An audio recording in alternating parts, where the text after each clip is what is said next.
Hello everyone. सो आज हम पढ़ने वाले हैं केमिस्ट्री के important topics plus PYQ questions जो आपका आने वाला जो एग्जाम है सीजल उसमें बहुत ज़्यादा हेल्प करेगा। अगर आपने अभी तक केमिस्ट्री में कुछ भी नहीं पढ़ा है तो इस वीडियो को देखने के बाद आपको काफ़ी कुछ आ जाएगा, राइट। सो अब स्टार्ट करते हैं फटाफट से। तो सबसे पहले आप देखो जो हम इंपॉर्टेंट टॉपिक पढ़ने वाले हैं वो है एटम एंड मॉलिक्यूल्स। और ये जो टॉपिक है ना, तो इस टॉपिक से आपका क्वेश्चन पूछा ही जाता है, राइट। तो सबसे पहले यहाँ पर क्योंकि बात हो रही है ना एटम की, ओके। सो यहाँ पर आप देखो आखिर एटम होता क्या है। तो ये एक स्मॉलेस्ट पार्ट होता है किसी भी सब्सटेंस का जिसको हम इजीली फर्दर ब्रेक डाउन नहीं कर सकते, ओके। तो एटम आपको याद रखना है कि the smallest part of a substance that can not be broken down easily. फिर यहाँ पर आप देखो मॉलिक्यूल्स। तो मॉलिक्यूल्स क्या होता है, ओके। तो एटम से ही मिला के मॉलिक्यूल्स को बनाया जाता है। तो मॉलिक्यूल्स मेड ऑफ वन और मोर एटम, राइट। तो यहाँ पर आपको एटम और यहाँ पर आपको मॉलिक्यूल्स क्लियर हो गया होगा। तो आप देखो सबसे पहले हम बात करते हैं एटम में जहाँ से आपको क्वेश्चन पूछा जाता है इसके जो सब एटॉमिक पार्टिकल्स हैं, electron, proton and neutron, okay. तो सबसे पहले आप देखो हम प्रोटॉन के बारे में पढ़ते हैं। तो आप देखो ये जो प्रोटॉन है ना, तो इसको डिस्कवर किया था किसने, ई गोल्डस्टेन ने। तो किसका नाम आता है, ई गोल्डस्टेन का, राइट। बट इसको नेमिंग किसने दी थी, तो रदरफोर्ड ने दी थी। तो आप एग्जाम में आपसे क्वेश्चन पूछा जाता है कि प्रोटॉन को किसने डिस्कवर किया, तो पूरी तरीके से नाम आपको देखने को मिलेगा रदरफोर्ड का, ओके। तो दोनों ही नाम आपको याद रखने हैं, बट मेनली आपको रदरफोर्ड देखने को मिलता है, राइट। और देखो यहाँ पर जो प्रोटॉन को डिस्कवर किया गया था तो वो कैनाल रेज का एक्सपेरिमेंट के थ्रू किया गया था। और कैनाल रेज जो होती है वो पॉजिटिव चार्ज होती हैं, ओके। नेक्स्ट आप देखो प्रोटॉन पे जो चार्ज होता है वो कौन सा चार्ज होता है, तो ये प्लस का 1.6 इंटू 10⁻⁻19 कुलाम होता है। तो चार्ज की यूनिट होती है ना कुलाम, तो हमने फिजिक्स में पढ़ा था कुलाम्स लॉ में, ओके। तो यहाँ पर आप देखो क्योंकि बात हो रही है ना किसकी, प्रोटॉन की। और प्रोटॉन क्या है, खुद में एक पॉजिटिव है, राइट। तो इसका जो चार्ज है कौन सा लगा, इस पर पॉजिटिव लगा, ठीक है। तो ये बात आपको ध्यान रखनी है। और यही इलेक्ट्रॉन का होता है, बट इलेक्ट्रॉन जो होता है वो नेगेटिव होता है, राइट। तो इलेक्ट्रॉन में क्या हो जाता है इसका चार्ज, -1.6 इंटू 10⁻⁻19 कूलम, ओके। मास आप देखो, मास की बात करें प्रोटॉन की तो मास कितना होता है 1.672 इंटू 10⁻⁻27 kg। तो आपसे कभी कभी डायरेक्ट क्वेश्चन पूछ लेता है कि इलेक्ट्रॉन का मास क्या है, ओके, और प्रोटॉन का मास क्या है। तो ये आपको थोड़ा मासेस का आइडिया होना चाहिए क्या है और इसमें चार्ज कौन सा है। तो चार्ज तो देखो इलेक्ट्रॉन प्रोटॉन का बिल्कुल सेम है, 1.6 इंटू 10⁻⁻19 कूलम। और ये आपको कैसे याद रहेगा जब आप इसको बार बार बोलोगे, ओके। नेक्स्ट आप देखो इलेक्ट्रॉन। तो इलेक्ट्रॉन को डिस्कवर करने का क्रेडिट किसको जाता है, तो जे थॉमसन को जाता है, ओके। और इसमें जो एक्सपेरिमेंट हुआ था जिसमें इलेक्ट्रॉन को खोजा गया तो वो था कैथोड रे। और कैथोड रे जो होता है वो नेगेटिव चार्ज होता है, राइट।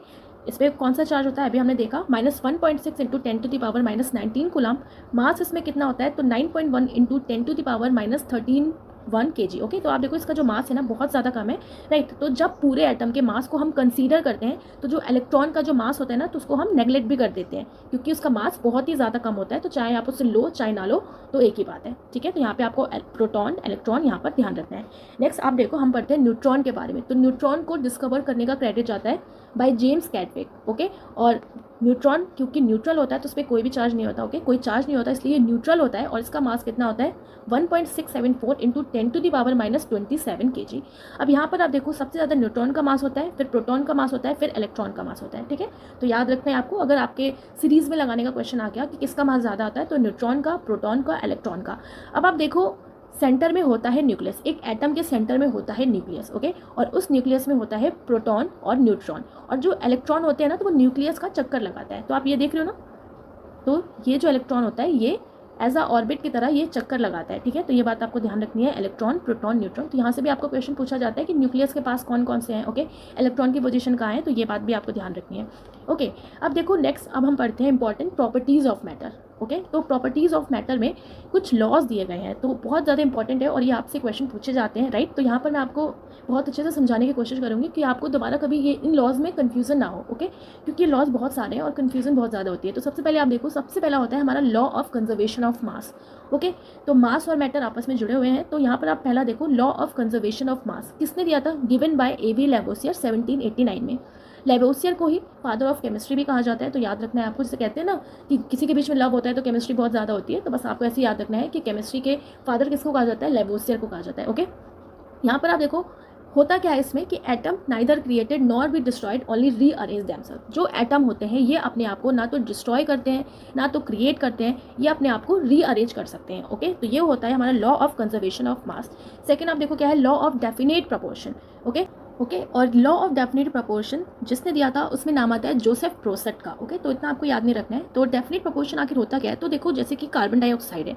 ओके, तो कार्बन डाइऑक्साइड का ना जो होता है वो कितना होता है, 12 होता है, राइट।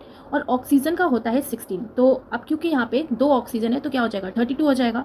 तो इन दोनों का जो रेशियो निकल के आता है वो 3:8 आता है। ओके, तो इसका मतलब ये हो गया कि कार्बन डाइऑक्साइड गैस बनाने के लिए हमेशा आपको यही रेशियो चाहिए।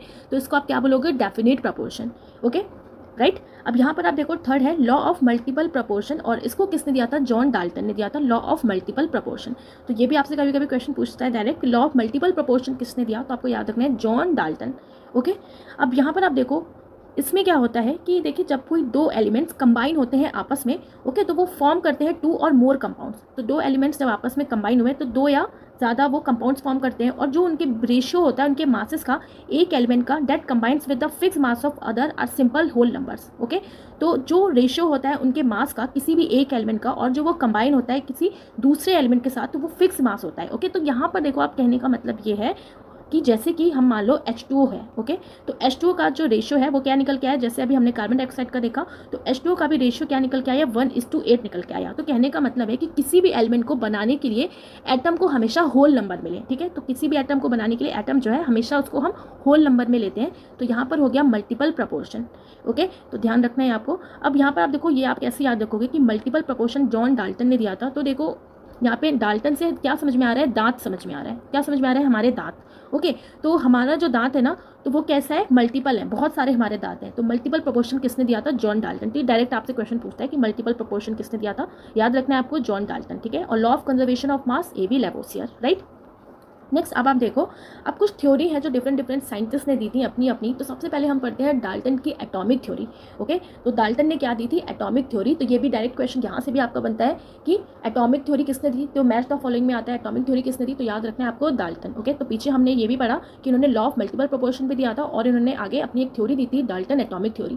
क्या थी इंपॉर्टेंट पॉइंट्स इनके थ्योरी से, ये क्वेश्चन भी आपसे बनता है, इसलिए मैंने इसको इंक्लूड किया है। तो यहाँ पर आप देखो पहला पॉइंट है कि all matter are made up of indivisible particle. जो भी मैटर होता है ना, तो वो इनडिविजिबल पार्टिकल से बना होता है, जिसको हम पढ़ते हैं एटम। ओके, तो एटम को हमने पढ़ा ना कि जो स्मॉलेस्ट पार्ट होता है किसी भी सब्सटेंस का, जिसको हम इजीली ब्रेक डाउन नहीं कर सकते, जिसको हम इजीली नहीं तोड़ सकते, वही होता है हमारा एटम। तो इन्होंने पहला अपना थ्योरी में यही बात करी कि जो भी मैटर होता है वो इनडिविजिबल पार्टिकल से बना होता है। Okay, all matters of a given element are identical in mass and properties. जितने भी एटम्स होते हैं किसी पर्टिकुलर एलिमेंट के, उन सभी का सेम मास होता है और प्रॉपर्टीज होती हैं। Okay, atoms of different elements can combine with each other in a fixed whole number ratio in order to form compound। अब जो एटम्स होते हैं डिफरेंट एलिमेंट्स के, वो जब आपस में कंबाइन करते हैं एक दूसरे के साथ, तो एक फिक्स्ड होल नंबर के रेशियो के साथ कंबाइन होते हैं और कंपाउंड को फॉर्म करते हैं। ओके, जैसे H2O फॉर्म किया तो इनका एक फिक्स्ड रेशियो हो गया होल नंबर का, कि आपको H2O बनाने के लिए ये जो होल नंबर है 1:8, ठीक है, इतना आपको चाहिए ही, राइट। जैसे अभी हमने पढ़ा किसमें, लॉ ऑफ मल्टीपल प्रोपोर्शन में। नेक्स्ट आप देखो, atoms can neither be created not destroyed. Atom को हम ना तोड़ सकते हैं ना हम खुद से क्रिएट कर सकते हैं। Okay, atoms can be rearrange, combine और separated in chemical reaction. Atoms जो है उनसे हम रीअरेंज या उसे हम कंबाइन कर सकते हैं, और केमिकल रिएक्शन में ये आपस में सेपरेट भी हो जाते हैं। तो ये थ्योरी थी डाल्टन एटॉमिक थ्योरी की। ये वाला पॉइंट आपसे बहुत पूछता है कि इनडिविजिबल पार्टिकल किसने कहा था, तो किसने कहा था, डाल्टन ने कहा था। ओके, नेक्स्ट अब आप देखो सेकंड जो थ्योरी है वो है थॉमसन की एटॉमिक मॉडल, जिसको प्लम पुडिंग मॉडल या क्रिसमस केक मॉडल भी कहा जाता है। ओके, तो यहाँ पर आप देखो ना, इन्होंने कहा था कि आपने सुना होगा ना खरबूजा वाला, कि खरबूजा वाला थ्योरी किसने दिया था।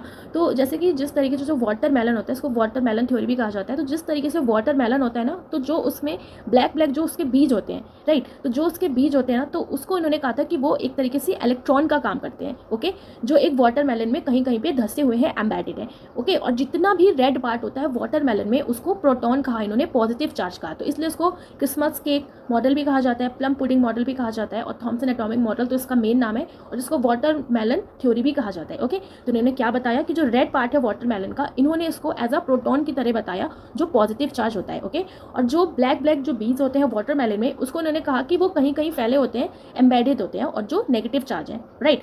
लेकिन अब देखो इनकी भी थ्योरी क्या होती है, फेल हो जाती है। क्यों? क्योंकि इन्होंने ये एक्सप्लेन नहीं कर पाए कि इलेक्ट्रॉन नेगेटिव होता है और प्रोटॉन पॉजिटिव होता है, तो ये तो आपस में जाके फिर कैंसिल हो जाएगा।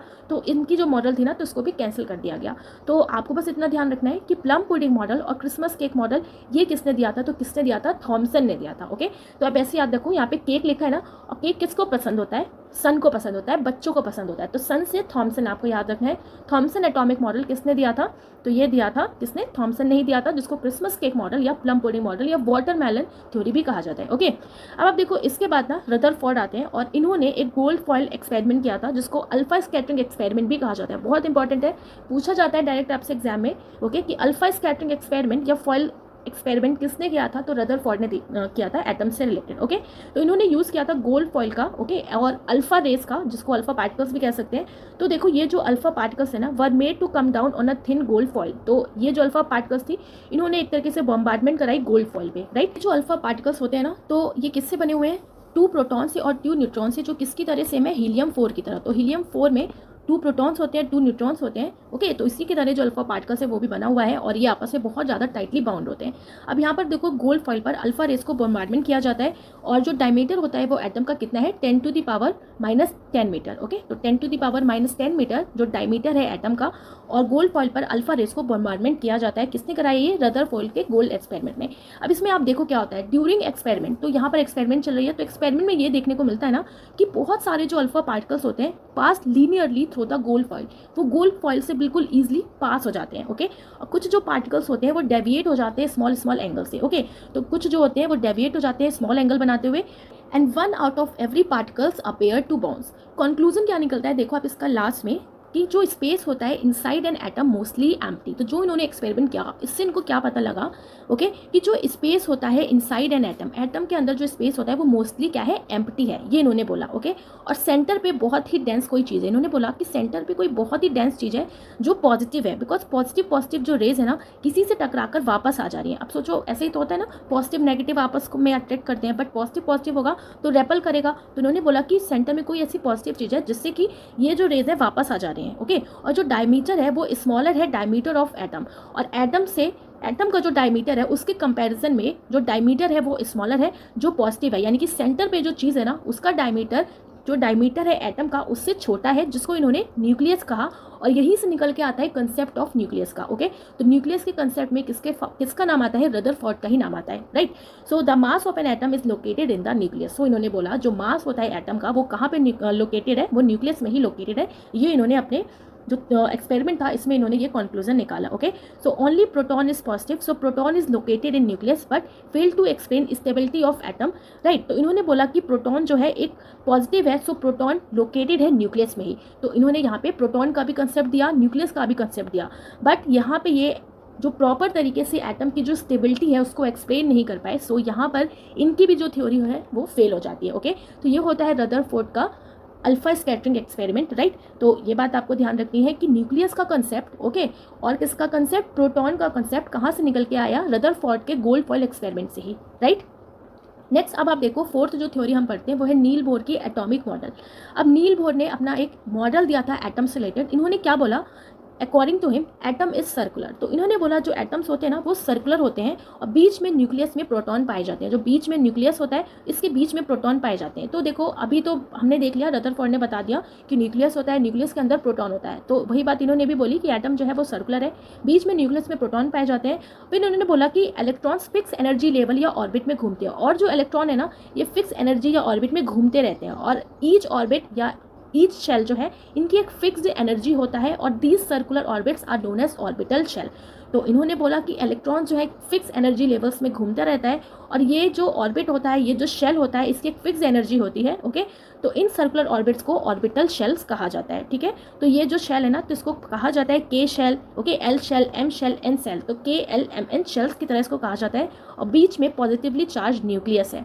ओके, तो बीच में क्या है? पॉजिटिवली चार्ज न्यूक्लियस है, न्यूक्लियस के अंदर ही प्रोटॉन है एक्चुअली। ओके, तो इन्होंने सबसे पहले देखो, इन्होंने ये बोला कि हर एक एनर्जी लेवल में जो मैक्सिमम इलेक्ट्रॉन रह सकते हैं वो कितने रह सकते हैं? 2n²। ओके, तो इन्होंने कितनी वैल्यू दी? 2n² वैल्यू दी। तो ये वैल्यू भी आपको याद रखना है कि मैक्सिमम इलेक्ट्रॉन कितने रह सकते हैं हर एक एनर्जी लेवल पे? 2n²। ओके, तो यहाँ पे देखो के एल एम एन। ओके, तो लेवल 1 के लिए जब 1 को पुट किया गया, ओके, तो कितनी वैल्यू मिली? कितने मैक्सिमम इलेक्ट्रॉन्स मिले? 1। ओके, ऐसे ही जब एल में सेकेंड लेवल पे 2 को पुट किया गया तो 4 मिला, 3 को पुट किया गया तो 18, 4 को पुट किया गया तो 32। ओके, तो 2, 4, 18, 32। तो एम शेल में कितने मिलते हैं? 18, एल शेल में 4, के में 2 और एन में 32। ठीक है, तो यहाँ से भी आपको क्वेश्चन बनता है, तो ये बात आपको ध्यान रखनी है, राइट। नेक्स्ट अब आप देखो, अब हम देखते हैं कि ये जो इनका भी जो मॉडल होता है ना, नील बोर के एटॉमिक मॉडल, तो ये भी फेल हो जाता है, ओके, बट ये हेल्प करता है आगे फर्दर स्टडी में। तो इनका ये जो मॉडल होता है ये भी कहीं ना कहीं फेल हो जाता है, but it helps in further study, okay. So देखो, इसीलिए इनको 1922 में नोबेल प्राइज मिला था to explain structure of atom. तो यहाँ से आपका एक क्वेश्चन बन जाता है कि किसने एक्सप्लेन किया स्ट्रक्चर ऑफ एटम को, तो आपको याद रखना है नील बोर ने, ओके, क्योंकि उसने शेल्स के बेसिस पे बताए, राइट, और इनको ही 1922 में नोबेल प्राइज भी दिया गया था, ओके। तो ये बात आपको यहाँ से ध्यान रखनी है। सो आप देखो, सबसे पहले एक इंपॉर्टेंट चीज़ आ जाती है कि इलेक्ट्रॉन, प्रोटॉन, न्यूट्रॉन जिसने डिस्कवर्ड किया उसको हम कैसे याद रखेंगे। तो इसकी एक ट्रिक है याद रखने की, ईंट पर नाच, ठीक है। ई से हो जाता है हमारा इलेक्ट्रॉन, बहुत फेमस ये ट्रिक है। ई से हो जाता है इलेक्ट्रॉन, ट से हो जाता है थॉमसन, प से हो जाता है प्रोटॉन, र से हो जाता है रदरफोर्ड, न से हो जाता है न्यूट्रॉन, च से हो जाता है कैडविक, ओके। तो इलेक्ट्रॉन, प्रोटॉन, न्यूट्रॉन को किसने डिस्कवर किया, आप इसको ऐसे याद कर सकते हो, ठीक है। तो यहाँ पर शॉर्ट में अभी जो हमने पढ़ा वही सारी चीज़ें लिखी हुई हैं, आप इसको पढ़ सकते हैं, ओके। सो यहाँ पर आप देखो, अब हम बात करते हैं एटॉमिक नंबर की, राइट। सो आपसे एग्जाम में क्वेश्चन पूछा जाता है कि एटम है, इसका एटॉमिक नंबर कैसे निकलता है, एटम है, इसका एटॉमिक मास कैसे निकलता है, ओके। तो हम जानते हैं कि कोई भी एटम है तो उसमें क्या होता है, उसमें जो एलिमेंट्स होते हैं उनका एटॉमिक मास होता है, ओके, उसमें उसका मास होता है और उसका एटॉमिक नंबर जैसे हम पढ़ते हैं 1 2 3 पेरियोडिक टेबल में, ओके। सो आप देखो, एटम एंड मॉलिक्यूल चैप्टर में ना यहीं से स्टार्ट हो जाता है, आपको पेरियोडिक टेबल में जो एलिमेंट्स हैं उनको पढ़ना, ओके। तो यहाँ भी हम उसको थोड़ा सा पढ़ेंगे, और जब हम पेरियोडिक टेबल में जो इंपॉर्टेंट पॉइंट्स है उसको पढ़ेंगे तो भी हम जो एलिमेंट्स है उसको डिस्कस करेंगे। तो यहाँ पर आप देखो, क्योंकि बात हो रही है एटॉमिक नंबर जिसको हम जेड से डिनोट करते हैं, ओके। तो मान लो ये हो गया आपका एलिमेंट, ठीक है, ये हो गया आपका एलिमेंट, और ये पूछा जाए कि इस एलिमेंट का, ओके, जो एटॉमिक नंबर है, ओके, तो वो कैसे निकलता है। तो एटॉमिक नंबर को डिनोट करते हैं एज अ, इससे जेड से, जो इसके यहाँ पर लिखा रहता है नीचे की तरफ, ओके। ये इसका एक तरीके से रिप्रेजेंटेशन करने का एक तरीका है, मेथड है, ओके। और मास नंबर जो होता है इसके ऊपर लिखा रहता है, ऊपर लिखा रहता है इसका मास नंबर, ओके, जिसको और क्या कह सकते हैं, एटॉमिक मास भी बोला जाता है। तो ये जो एटॉमिक मास ए है ये निकलता है प्रोटॉन प्लस न्यूट्रॉन से। कैसे निकलता है, प्रोटॉन प्लस न्यूट्रॉन से। तो अगर आपको क्वेश्चन में दे रखा हो मास नंबर और आपसे पूछा हो कि न्यूट्रॉन निकालो, ओके, तो आपको प्रोटॉन पता होगा, कोई भी एक चीज़ आपको गिवन होगी तो आप इजीली माइनस करके निकाल सकते हो, न्यूट्रॉन निकाल सकते हो, ओके। मास नंबर दिया है तो प्रोटॉन दिया है तो आप यहाँ से न्यूट्रॉन निकाल सकते हो। तो इस तरीके से यहाँ से आपका क्वेश्चन बनता है, ठीक है। तो ये बात आपको याद रखनी है, एटॉमिक नंबर जो होता है जितने नंबर ऑफ प्रोटॉन्स होते हैं उसके ही इक्वल होता है, बट जो मास नंबर होता है ये प्रोटॉन प्लस न्यूट्रॉन से निकलता है, राइट। नेक्स्ट अब आपको क्या याद रखना है, वैलेंसी याद रखनी है, ओके। तो देखो, वैलेंसी क्या होता है, valency is the combining capacity of the elements to form compound. तो वैलेंसी का मतलब ये होता है कि किसी एलिमेंट की कितनी कंबाइनिंग कैपेसिटी है टू फॉर्म कंपाउंड, ताकि वो एक दूसरा कंपाउंड फॉर्म कर सके, ओके। अपने आउटर मोस्ट शेल में ऑक्टेट पूरा करने के लिए रिक्वायरमेंट, यानी कि जो उनका आउटर मोस्ट शेल होता है, तो आपने देखो पढ़ा होगा पहले भी, तो कहते हैं कि जो एलिमेंट वगैरह होते हैं तो उनको अपना जो आउटर मोस्ट शेल है उसका ऑक्टेट पूरा करना रहता है। तो आउटर मोस्ट शेल में ऑक्टेट पूरा करने के लिए जो रिक्वायरमेंट होती है उसी को डायरेक्ट हम बोले तो वैलेंसी कहा जाता है, ओके। तो और यहाँ पर वैलेंसी के साथ साथ आपको वैलेंस इलेक्ट्रॉन्स भी याद रखना है, दोनों में डिफरेंस है। वैलेंस इलेक्ट्रॉन का मतलब ये हो गया कि आउटर मोस्ट में कितने इलेक्ट्रॉन्स है उसको वैलेंस इलेक्ट्रॉन कहा जाता है, ओके। और वैलेंसी क्या है, जो कंबाइनिंग कैपेसिटी है एलिमेंट्स की to form compounds, okay. Okay, so देखो, आप 1 से लेकर 20 तक तो आपको जो पेरियोडिक टेबल के एलिमेंट्स है वो बहुत अच्छे से याद होना चाहिए। उससे ज़्यादा आगे भी याद है तो बहुत अच्छी बात है। बट देखो, अगर आपको पेरियोडिक टेबल नहीं आता तो अब इतना डरने की जरूरत नहीं है, क्योंकि अब इतने ज़्यादा क्वेश्चंस पूछे नहीं जाते हैं पेरियोडिक टेबल से, ओके। बट अगर आपको आता है तो बहुत अच्छी बात है। तो आप देखो 20 तक तो आपको बहुत अच्छे से याद होना चाहिए। तो यहाँ पर आप देखो, जो हमारे 20 तक एलिमेंट्स हैं, जो लास्ट होता है कैल्शियम, जिसका एटॉमिक नंबर होता है 20, ओके। तो 20 तक आपको जो एलिमेंट्स है वो बहुत अच्छे से याद होना चाहिए। तो जो हमारा सीरियल नंबर होता है ना, तो वही होता है एटॉमिक नंबर, ओके। और यहाँ पर आप देखो, नंबर ऑफ प्रोटॉन्स है, नंबर ऑफ न्यूट्रॉन्स लिखा है और उनका एटॉमिक मास लिखा है। एटॉमिक मास भी आपको 20 तक पता होना चाहिए कैल्शियम का। तो कैल्शियम का होता है एटॉमिक मास 40, राइट। सो आप यहाँ पर देखो, सबसे पहले हम देखते हैं हाइड्रोजन, ओके। सो हाइड्रोजन का एटॉमिक नंबर होता है 1 और हाइड्रोजन का एटॉमिक मास भी होता है 1, ओके। हीलियम नेक्स्ट आता है हमारा, hydrogen, helium, lithium, beryllium, boron, carbon, nitrogen, oxygen, okay, fluorine, neon, sodium, magnesium, aluminium, silicon, phosphorus, sulphur, chlorine, argon, potassium, calcium. So यहाँ पर आप देखो क्या लिखा हुआ है, यहाँ पे सबसे पहले है हाइड्रोजन। हाइड्रोजन का एटॉमिक नंबर होता है 1, एटॉमिक मास होता है इसका 1। हीलियम का होता है 2, इसका एटॉमिक मास होता है 4, ओके। लिथियम का होता है एटॉमिक नंबर 3, इसका एटॉमिक मास होता है 7। ऐसे आप बेरिलियम का जो एटॉमिक मास है वो है 9, बोरोन का 11, कार्बन का 12, नाइट्रोजन का होता है 14, ऑक्सीजन का होता है 16, फ्लोरीन का 19, नियॉन का 20, sodium 23, magnesium 24, aluminium 27, silicon 28, phosphorus 31, sulphur का होता है 32, क्लोरीन का 35.5, ओके। तो बहुत इंपॉर्टेंट है, क्लोरीन का आपसे पूछा भी जाता है 35.5। आर्गन का होता है 40, ओके, पोटेशियम का होता है 39 एंड कैल्शियम का भी होता है 40, ओके। तो ये आपको ध्यान रखना है, एटॉमिक मासेस भी। और इनका यहाँ पर आप देखो इलेक्ट्रॉनिक कन्फिग्रेशन भी दे रखा है। तो देखो इलेक्ट्रॉनिक कन्फिग्रेशन में आपको एक बात याद रखनी है, वैसे तो कहा जाता है इलेक्ट्रॉनिक कन्फिग्रेशन हमारा होता है 2 8 18 32 पे, ओके, बट जब हम मेन इलेक्ट्रॉनिक कन्फिग्रेशन करते हैं तो आपको याद रखना है वो किस पे बेस होता है, 2 8 8 18 32, ओके। तो मान लो किसी का एटॉमिक नंबर कितना है, 4 है, ओके। तो 2 एलिमेंट्स मैक्सिमम इसमें कितने जा सकते हैं, 2 जा सकते हैं। तो किसी का एटॉमिक नंबर 4 है, जैसे कि हमारा हो गया कौन सा element, hydrogen, helium, lithium, beryllium. तो बेरिलियम का जो एटॉमिक नंबर है वो 4 हो गया, ओके। तो पहले वाले शेल में सिर्फ 2 जा सकते हैं, तो 2 हो गए, बाकी इसमें चले जाएंगे 8 वाले में। तो जो इलेक्ट्रॉनिक कन्फिग्रेशन हम करते हैं वो मेनली किस पे बेस्ड होता है, 2 8 8 18 पे, फिर आता है 32, ओके।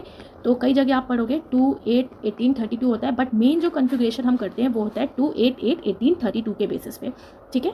तो ये बात आपको ध्यान रखनी है। अब देखो यहाँ पर वैलेंसी की बात हो रही है, तो वैलेंसी का मतलब भी मैंने आपको बताया, जो कंबाइनिंग कैपेसिटी होती है।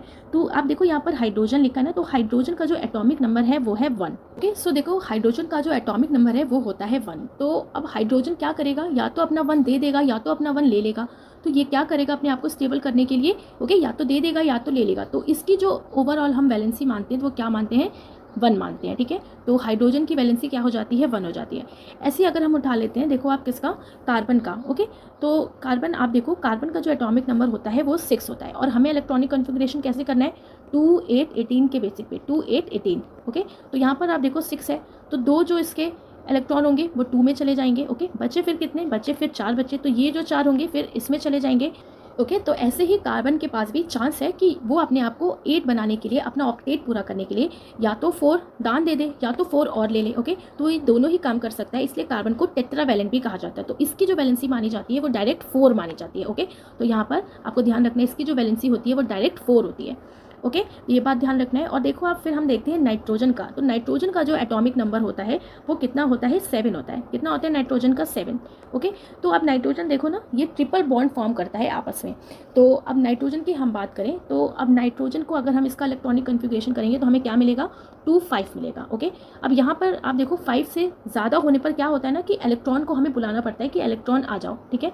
तो 5 से ज़्यादा हो गया तो इलेक्ट्रॉन को हम बुलाएंगे, तो इलेक्ट्रॉन हमें लेना पड़ेगा। तो जब इलेक्ट्रॉन लिया जाता है, ओके, तो किसका साइन लग जाता है, माइनस का साइन लग जाता है। तो नाइट्रोजन की वैलेंसी कितनी मानी जाती है, फिर -3 मानी जाती है, ओके। तो लेना पड़ेगा तो -3 मानी जाएगी, ओके। और देखो जब हम इलेक्ट्रॉन जब देता है ना, तो इलेक्ट्रॉन दान करने पे जो साइन लगता है वो प्लस का लग जाता है, ओके। अगर आपने किसी को इलेक्ट्रॉन अपना दान दे दिया, लो भाई ले लो, तो प्लस लग जाएगा, ओके। अगर आपने इलेक्ट्रॉन ले लिया कि मुझे दे दो, तो आपके ऊपर माइनस लग जाएगा। तो क्योंकि जो नाइट्रोजन है वो देखो ट्रिपल बॉन्ड फॉर्म करता है, और ये क्या करेगा, अब 5 तो इसके पास ऑलरेडी है, ओके। तो ये क्या करेगा, 5 से ज़्यादा होने पर इलेक्ट्रॉन को ये अपने आप पास बुला लेगा। तो बुलाने के बाद इसके ऊपर कितने की ज़रूरत पड़ेगी, 8 बनाने के लिए 3 की। तो इसकी जो वैलेंसी हो जाएगी वो -3 हो जाएगी, ठीक है।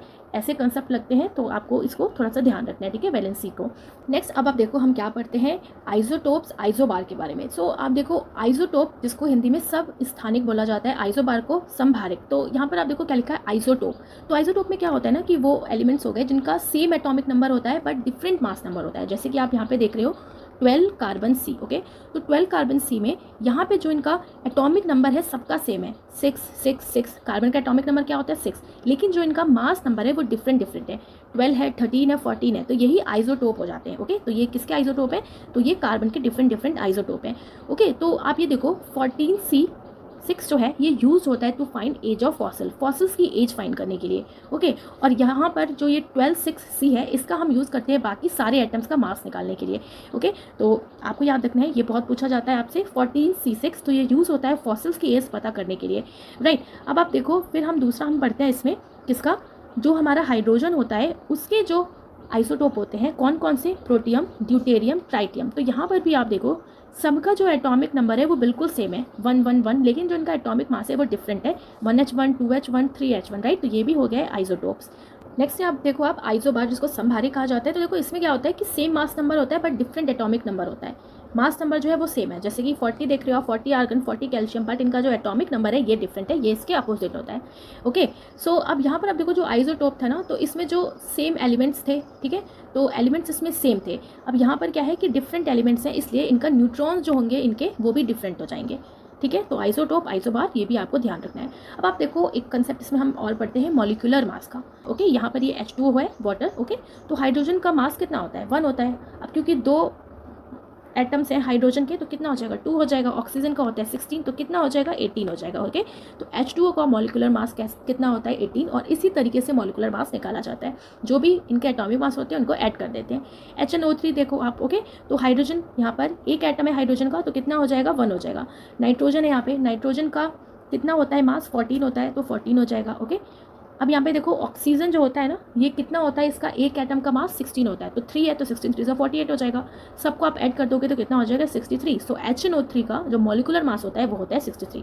तो आई होप एग्जाम्पल से आपको मॉलिक्यूलर मास क्लियर हो गया होगा। ओके, एक क्वेश्चन है यहाँ पर, आप देखो आपसे क्वेश्चन पूछा है कि आप atomic number, mass number, proton, electron और न्यूट्रॉन्स बताओ Mg2+ में। ठीक है, तो Mg2+ में सबसे पहले आपको पता होना चाहिए इसका एटॉमिक नंबर कितना होता है। तो ओके, सो देखो आप एटॉमिक नंबर तो Mg का क्या हो गया? कितना होता है? 12 होता है, तो 12 हो जाएगा। अब मास नंबर की बात करें तो मास नंबर कितना होता है? 24। अब यहाँ पे आपको प्रोटॉन और इलेक्ट्रॉन बताना है। तो देखो इलेक्ट्रॉन को निकालने को हम कैसे निकाल के, यहाँ पर Mg2+ लिखा है, तो प्लस मतलब मैंने आपको क्या बताया कि ये अपना जो प्लस में है ये दान दे देगा 2 इलेक्ट्रॉन्स। ठीक है, तो क्योंकि जो ओरिजिनल इसके ऊपर कितना एटॉमिक नंबर था इसका? कितना था? 12 था, तो इसने 2 दे दिया, तो कितने इलेक्ट्रॉन्स इसके पास फाइनल बच गए? 10 बच गए। तो इलेक्ट्रॉन्स कितने हो गए इसके पास? 10। ओके, और प्रोटॉन्स क्या हो गए? प्रोटॉन्स जो भी इसका ओरिजिनल था, ओरिजिनल कितना था? 12 था ना एटॉमिक नंबर, तो प्रोटॉन हो जाएगा 12। और वैसे हमने क्या पढ़ा है? इलेक्ट्रॉन और प्रोटॉन होते हैं आपस में इक्वल, क्योंकि इलेक्ट्रॉन पे जो ऊपर Mg2+ था, इससे इलेक्ट्रॉन ने अपना 2 दे दिया, तो इलेक्ट्रॉन के पास 10 हो गया और प्रोटॉन के पास 12 ही रह गया। ठीक है, तो ये बात ध्यान रखना है। ऐसे आपको इलेक्ट्रॉन, प्रोटॉन, न्यूट्रॉन फाइंड करने को भी पूछ सकता है। नेक्स्ट क्वेश्चन आप देखो, यहाँ पे लिखा है कि ऑक्सीजन के 192 ग्राम में आप फाइंड करो मोल्स और मॉलिक्यूल्स। तो आपको मोल्स और मॉलिक्यूल्स निकालना है। ओके, तो यहाँ पर देखो ऑक्सीजन का पूछा है, क्योंकि ऑक्सीजन है तो O3 है, तो कितना इसका हो जाएगा? मॉलिक्यूलर मास हम देखें तो टोटल मास इसका 48 हो जाएगा। नॉट मॉलिक्यूलर मास, सिर्फ ओवरऑल मास देखें तो 48 हो जाएगा 3 एटम्स का। ठीक है, मोल्स आप देखो कैसे निकालते हैं, तो मोल्स हम निकालते हैं, कितना हो जाएगा? 192 ग्राम पूछा है ना, तो 192/48 को जब हमने डिवाइड कर दिया तो कितना हमारा मोल्स निकल के आ गया? हमारा मोल्स निकल के आ गया 4 मोल्स इन 192 ग्राम में। ओके, तो मोल्स हम कैसे निकालते हैं? Amount of substance upon molecular mass. तो ये आपको ध्यान रखना है कि अमाउंट कितना है? 192 ग्राम है और मॉलिक्यूलर मास से हमने डिवाइड कर दिया। ओके, और मॉलिक्यूल्स पूछा है, तो देखो 6.022 × 10⁻23 ये क्या होता है? हमारा एवोगाड्रो नंबर होता है, और इसी की मदद से हम मॉलिक्यूल्स निकालते हैं। तो 4 मोल्स हैं, तो कोई आपसे मॉलिक्यूल पूछेगा तो एवोगाड्रो नंबर से आप 6.002 × 10⁻23 को जितने भी मोल्स आपके निकल के आए उससे जब हम मल्टीप्लाई कर देते हैं तो हमें मॉलिक्यूल्स पता लग जाते हैं। ठीक है, तो ऐसे आप इसको निकाल सकते हैं। राइट, सो आपको ध्यान रखना है। सो अब हम पढ़ने वाले हैं पेरियोडिक टेबल के बारे में। सो देखिए पेरियोडिक टेबल की अगर हम बात करते हैं तो इसमें जो साइंटिस्ट हैं जिसने पेरियोडिक टेबल दिया, ओके, उन्होंने कुछ एलिमेंट्स दिए। तो सबसे पहले आप देखिए, हम पढ़ते हैं लेवोसियर, न्यूलैंड, मेंडलीफ। ओके, तो लेवोसियर ने 1789 में, जिन्हें फादर ऑफ केमिस्ट्री भी कहा जाता है, इन्होंने 33 एलिमेंट्स पे अपनी थ्योरी दी थी। ओके, कि यूनिवर्स में 33 एलिमेंट्स फाउंड होते हैं एट दैट टाइम। फिर 1866 में जो न्यूलैंड थे उन्होंने 56 एलिमेंट्स पे अपनी थ्योरी दी। फिर मेंडलीफ आते हैं, इन्होंने 1869 में अपनी 63 एलिमेंट्स पे थ्योरी दी थी। ओके, मेंडलीफ की जो पेरियोडिक टेबल होती है तो इसी के बेसिस पे मॉडर्न पेरियोडिक टेबल आगे बनता है। राइट, जो मॉसले ने जो मॉडिफाई किया था मेंडलीफ की पेरियोडिक टेबल को। अब आप देखो इसमें डाल्टन का पेरियोडिक टेबल भी आता है, तो इन्होंने अरेंज किया था एलिमेंट्स को इन पेरियोडिक टेबल में according to atomic mass elements. Okay, so जो एलिमेंट्स होते हैं उनके एटॉमिक मास के बेसिस पे डाल्टन ने अपनी पेरियोडिक टेबल भी दी थी। फिर देखिए हम पढ़ते हैं डॉबर्नियर। तो डॉबर्नियर भी एक साइंटिस्ट थे जिन्होंने ट्रायड दिया था। अब यहाँ पे ट्रायड का मतलब क्या हो गया कि इन्होंने 3 ग्रुप बनाए थे। ओके, तो जिसको इन्होंने क्या बोला? ट्रायड बोला। अब इन्होंने अरेंज किया एटॉमिक मास के बेसिस पे। राइट, तो इन्होंने जब ट्रायड बनाया 3 एलिमेंट्स का, तो इन्होंने ये कहा कि जो सेकंड वाला एलिमेंट है ना, तो वो फर्स्ट और सेकंड के एवरेज के बराबर होगा उसका एटॉमिक मास। ठीक है, इन्होंने ये बताया कि जो सेकंड एलिमेंट का मास बाकी जो 2 होंगे उनके एवरेज के इक्वल होगा। राइट, तो यहाँ से आपका क्वेश्चन पूछा जाता है कि ये ट्रायड वाला कंसेप्ट किसने दिया था? तो ये कंसेप्ट दिया था आपका डॉबर्नियर साइंटिस्ट ने। ओके, सो यहाँ पर अब देखो ट्रायड 1 में इन्होंने बताया, जो इन्होंने पहला ट्रायड दिया था कि किस पे बेस्ड था, कौन से इन्होंने एलिमेंट्स लिए? तो एल्कली मेटल्स जैसे कि लिथियम, सोडियम एंड पोटेशियम लिए। ओके, तो लिथियम का एटॉमिक मास होता है 7, सोडियम का होता है 23, पोटेशियम का 39। ओके, तो जब इन्होंने फर्स्ट और थर्ड एलिमेंट को ऐड किया, उसका एवरेज निकाला, तो वो किसके इक्वल आया? सेकेंड वाले जो एलिमेंट है उसके एटॉमिक मास के इक्वल। राइट, तो ये इनका ट्रायड था, ये इसका जो थ्योरी थी इन्होंने ये बोली थी। ओके, तो इसी तरीके से उन्होंने ट्रायड 1 दिया। ओके, इसी तरीके से उन्होंने ट्रायड 2 दिया कैल्शियम, स्ट्रोंटियम, बैरियम के लिए भी। ट्रायड 3 जो दिया था इसमें इन्होंने क्लोरीन, ब्रोमीन और आयोडीन एलिमेंट्स को लिया था। ओके, और इसी तरीके से इन्होंने 5 डॉबर्नियर ट्रायड दिए थे। तो क्वेश्चन आपसे यही पूछा जाता है कि ट्रायड का कंसेप्ट किसने दिया था, तो आपको ध्यान रखना है डॉ बर्नियर ट्रायड। ओके, अब देखो आप नेक्स्ट हम पढ़ते हैं न्यूलैंड का लॉ ऑफ ऑक्टेव। तो न्यूलैंड ने लॉ ऑफ ऑक्टेव दिया था जो ये बताता है कि जो प्रॉपर्टी होती है एट्थ एलिमेंट की are same as the first, जो प्रॉपर्टी होती है हर एट्थ एलिमेंट की वो फर्स्ट से मैच करती है। ओके, तो 1866 में समथिंग इन्होंने दिया था अपनी ये थ्योरी। तो इसके बेसिस पे देखिए क्या है कि हर सेवन्थ एलिमेंट्स के बाद जो एट्थ एलिमेंट आएगा, ओके, उसकी प्रॉपर्टी रिपीट करेगी फर्स्ट वाले के साथ, राइट। और इन्होंने क्या अपना बेसिस रखा था, increasing order of atomic mass, right. So जो एटवा प्रॉपर्टी होगा वो रिपीट हो रही थी, सो न्यूलैंड ने इसको लॉ ऑफ ऑक्टेव कहा। अब आठ को ऑक्टेव, ओके, तो लॉ ऑफ ऑक्टेव किसने दिया था, न्यूलैंड ने दिया था, जो इन्होंने कहा था कि हर जो 8 एलिमेंट्स होगा उसकी जो प्रॉपर्टी होगी फर्स्ट वाले एलिमेंट से मैच करेगी। ओके, और इनकी ये जो प्रॉपर्टी थी, इनकी जो थ्योरी थी, ये कौन से एलिमेंट तक वर्क करी, तो कैल्शियम तक। और उस टाइम जो इन्होंने अपने जो एलिमेंट्स दिए थे, ओके, तो लास्ट एलिमेंट उसमें कौन सा था, थ्योरियम था, और इनकी ये थ्योरी कैल्शियम तक वर्क करी। ओके, तो ये बात आपको ध्यान रखनी है। और इन्होंने कौन से बेसिस पे, कौन से ऑर्डर पे इन्होंने अरेंज किया था एलिमेंट्स को, तो एटॉमिक मास पे, राइट। नेक्स्ट आप देखो, अब हम पढ़ते हैं मेंडलीव की पेरियोडिक टेबल जो बहुत ज़्यादा इंपॉर्टेंट है। ओके, सो देखिए एलिमेंट्स जो उस टाइम डिस्कवर किए थे मेंडलीव ने, ओके, वो कितने एलिमेंट्स थे, 63 एलिमेंट्स थे। और इन्होंने अरेंज किया था अपनी पेरियोडिक टेबल को, जो भी एलिमेंट्स है किसके बेसिस पे, एटॉमिक मास के बेसिस पे, राइट। तो जो भी केमिकल प्रॉपर्टीज वगैरह थी तो वो एटॉमिक मास के बेसिस पे इन्होंने अरेंज किया था, right. So elements with similar property fail into the same vertical column of the periodic table.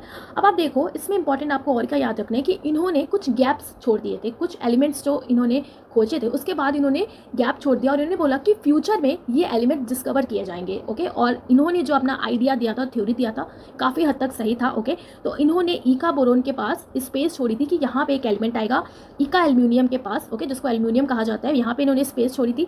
ईका silicon के बाद इन्होंने बोला कि यहाँ पे एलिमेंट आएगा। तो ये तीनों एलिमेंट्स भी आपको बहुत अच्छे से याद रखना है, ओके, कि इन्होंने कौन से 3 एलिमेंट्स के बाद बताया था कि फ्यूचर में इनके आगे एलिमेंट्स डिस्कवर होंगे।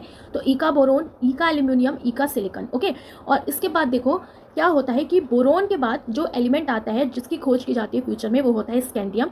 ईका एल्यूमिनियम के बाद आता है गैलियम, और ईका सिलिकॉन के बाद आता है जर्मेनियम, जो लेटर डिस्कवर किए गए। तो इनकी थ्योरी बहुत सटीक बैठी थी, राइट। और देखो लेकिन ये जो थे ना, जो पोजीशन थी आइसोटोप की, जो अभी हमने पढ़ा 6 कार्बन की, ठीक है, तो कार्बन के जो आइसोटोप्स है, तो इनकी पोजीशन को ये सही से स्टेबल, या इनकी पोजीशन को सही से ये पोजीशन नहीं दे पाए जो भी आइसोटोप थे। इसी वजह से इनकी ये जो थ्योरी है कहीं ना कहीं फेल हो जाती है, right. But propose many true and right concept, so इन्होंने कई सारे ट्रू और राइट कंसेप्ट को प्रपोज किया था।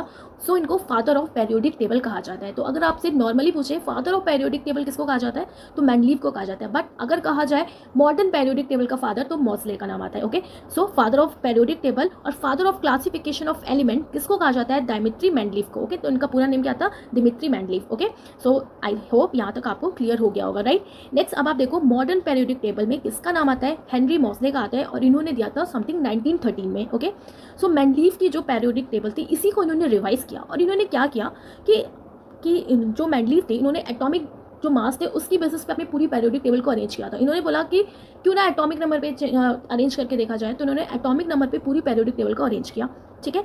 तो इससे क्या हुआ कि जो आइसोटोप की प्रॉब्लम थी कि इनको कहाँ पे रखा जाए, तो उसकी प्रॉब्लम सॉल्व हो गई। ओके, सो इसलिए इनको father of modern periodic table कहा जाता है, right. So in modern periodic table में इन्होंने 7 पीरियड्स दिए और 18 ग्रुप्स दिए, ठीक है।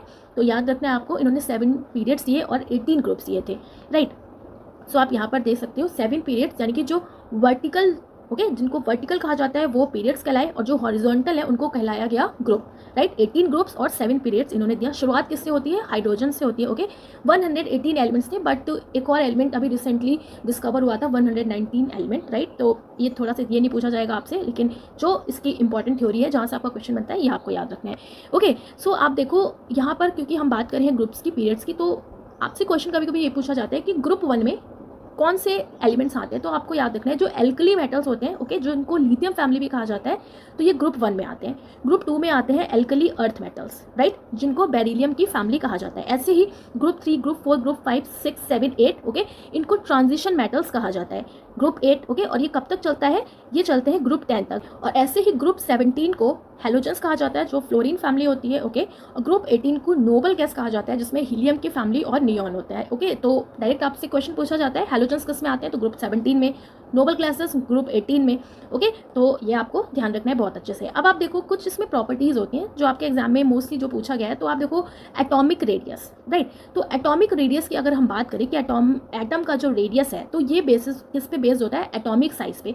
एटम का कितना साइज है तो वो क्या डिनोट करेगा, एटम का रेडियस। ओके, सो एटम के मॉलिक्यूल से लास्ट शेल की दूरी, अब एटम में जितने मॉलिक्यूल्स हैं तो उनके जो शेल जो होते हैं ना, तो लास्ट शेल से कितनी दूरी होती है उसी को एटॉमिक साइज कहा जाता है। और एटॉमिक साइज डिपेंड होता है रेडियस पे। ओके, सो देखो जब हम लेफ्ट से राइट जाते हैं पीरियड्स में, ठीक है, तो जब भी हम लेफ्ट से राइट जाते हैं पीरियड्स में तो जो साइज होता है वो क्या होता है, डिक्रीज हो जाता है। साइज क्या रहता है, घट जाता है, बिकॉज जो इफेक्टिव न्यूक्लियर चार्ज होता है वो इंक्रीज हो जाता है। अब मैं आपको यहाँ पे बहुत डीपली नहीं बता रही हूँ, नहीं तो बहुत ज़्यादा लेंदी हो जाएगा वीडियो। ओके, आप बस इसमें इतना याद रखिए कि जब हम लेफ्ट टू राइट जाते हैं पीरियड्स में तो जो एटॉमिक साइज या एटॉमिक रेडियस जो होता है वो डिक्रीज हो जाता है, राइट। जब हम टॉप टू बॉटम जाते हैं, इट मीन्स जब हम टॉप टू बॉटम जाते हैं ग्रुप में तो इंक्रीज हो जाता है एटॉमिक रेडियस। अब ऐसा क्यों होता है, क्योंकि शेल्स बढ़ते जाते हैं, इतना आप याद रखो, शेल्स बढ़ते जा रहे हैं तो एटॉमिक रेडियस ऊपर से नीचे आने में बढ़ गया तो जस्ट अपोजिट हो जाएगा, पीरियड्स में घट जाएगा, ठीक है।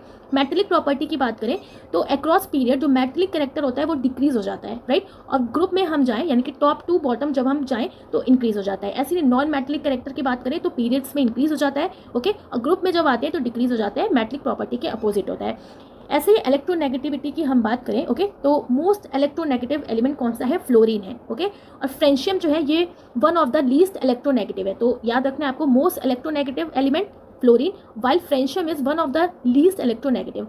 पीरियड्स में बात करें तो इलेक्ट्रोनेगेटिविटी जो पावर होती है वो इंक्रीज हो जाती है, बट अगर हम ग्रुप में बात करें इट मीन्स ऊपर से नीचे आते हैं तो डिक्रीज हो जाती है, ठीक है।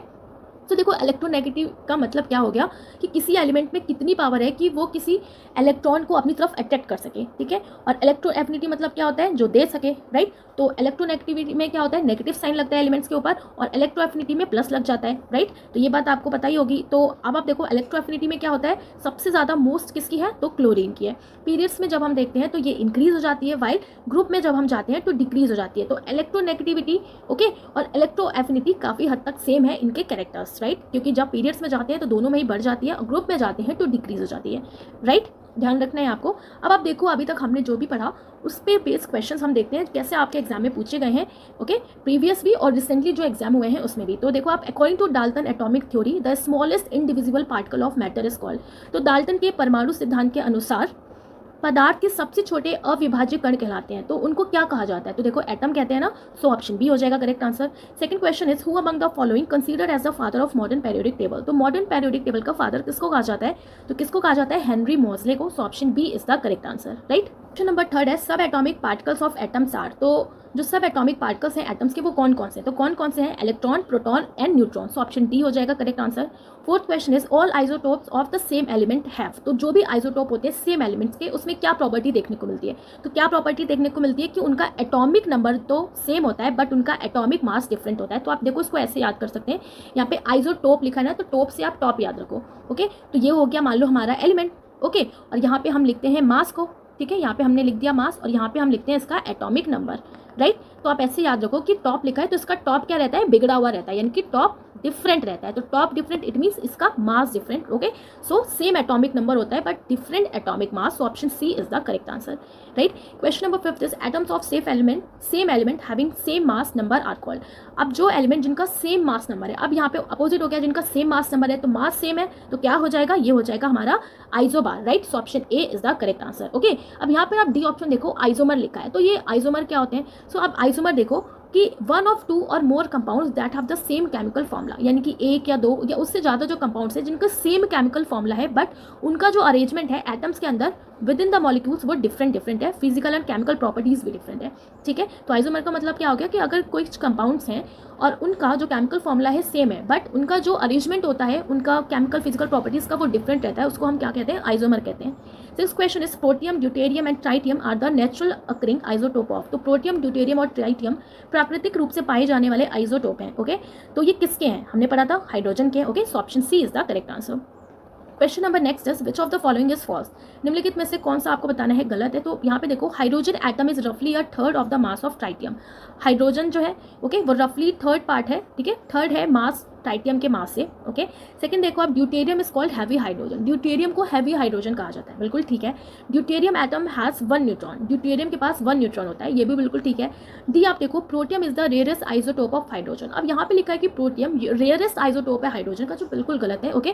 तो ये रेयरेस्ट नहीं है, बल्कि ये ईजिली ही मिल जाता है, ओके। सो ऑप्शन डी हो जाएगा हमारा करेक्ट आंसर। ये रेयरेस्ट नहीं है, बल्कि ये ईजिली आइसोटोप अवेलेबल रहता है हाइड्रोजन का, जो नेचुरल है, okay. 8th question is which among the following is present inside the nucleus of an atom. तो निम्नलिखित में से कौन परमाणु के नाभिक के अंदर मौजूद होता है। अब यहाँ पे बात हो रही है कि न्यूक्लियस के अंदर प्रेजेंट रहता है, तो न्यूक्लियस के अंदर प्रेजेंट रहता है क्या चीज़, हमारा प्रेजेंट रहता है प्रोटॉन और न्यूट्रॉन्स, ओके। सो ऑप्शन ए हो जाएगा करेक्ट आंसर। याद रखना है आपको, न्यूट्रॉन, प्रोटॉन, इलेक्ट्रॉन्स आपको टिक नहीं करना है, न्यूक्लियस के चारों ओर घूमता है, ठीक है, कौन, इलेक्ट्रॉन, राइट। सो आपको ध्यान रखना है कि प्रोटॉन और न्यूट्रॉन्स जो है प्रेजेंट होते हैं inside the nucleus of an atom, while electrons revolve around the circular orbit में रिवॉल्व करता है, ठीक है।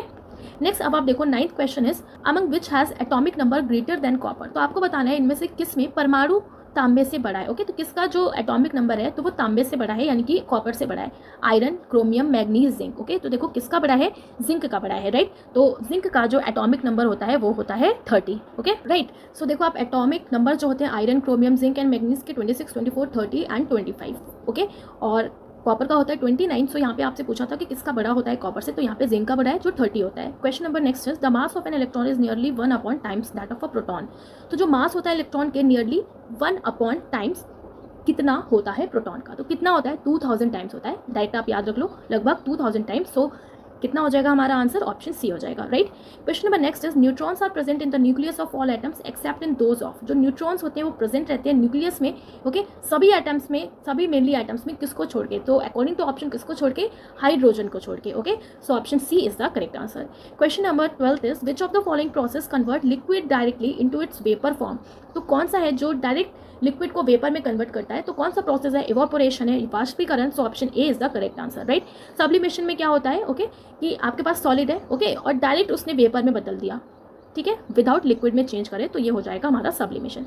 कंडेंसेशन में क्या होता है कि आपके पास वेपर है और वो किस में कन्वर्ट हो गया, वाटर में कन्वर्ट हो गया, ठीक है, ये बात आपको ध्यान रखनी है। नेक्स्ट क्वेश्चन अब आप देखो, who among the following discovered the neutron. Neutron की खोज किसने की थी, तो न्यूट्रॉन की खोज किसने की थी, कैसे हमने याद रखा, ईट पर नाच, नाच च यानी कि Chadwick's, okay. So option A is the correct answer. Question number 14 is which of the following is included in the nucleus of an atom. निम्न में से कौन सा एक परमाणु के नाभिक में शामिल होता है। तो परमाणु के नाभिक में क्या शामिल होता है, अभी हमने पढ़ा ही था इसको, तो ये होता है proton and neutron. So option A is the correct answer.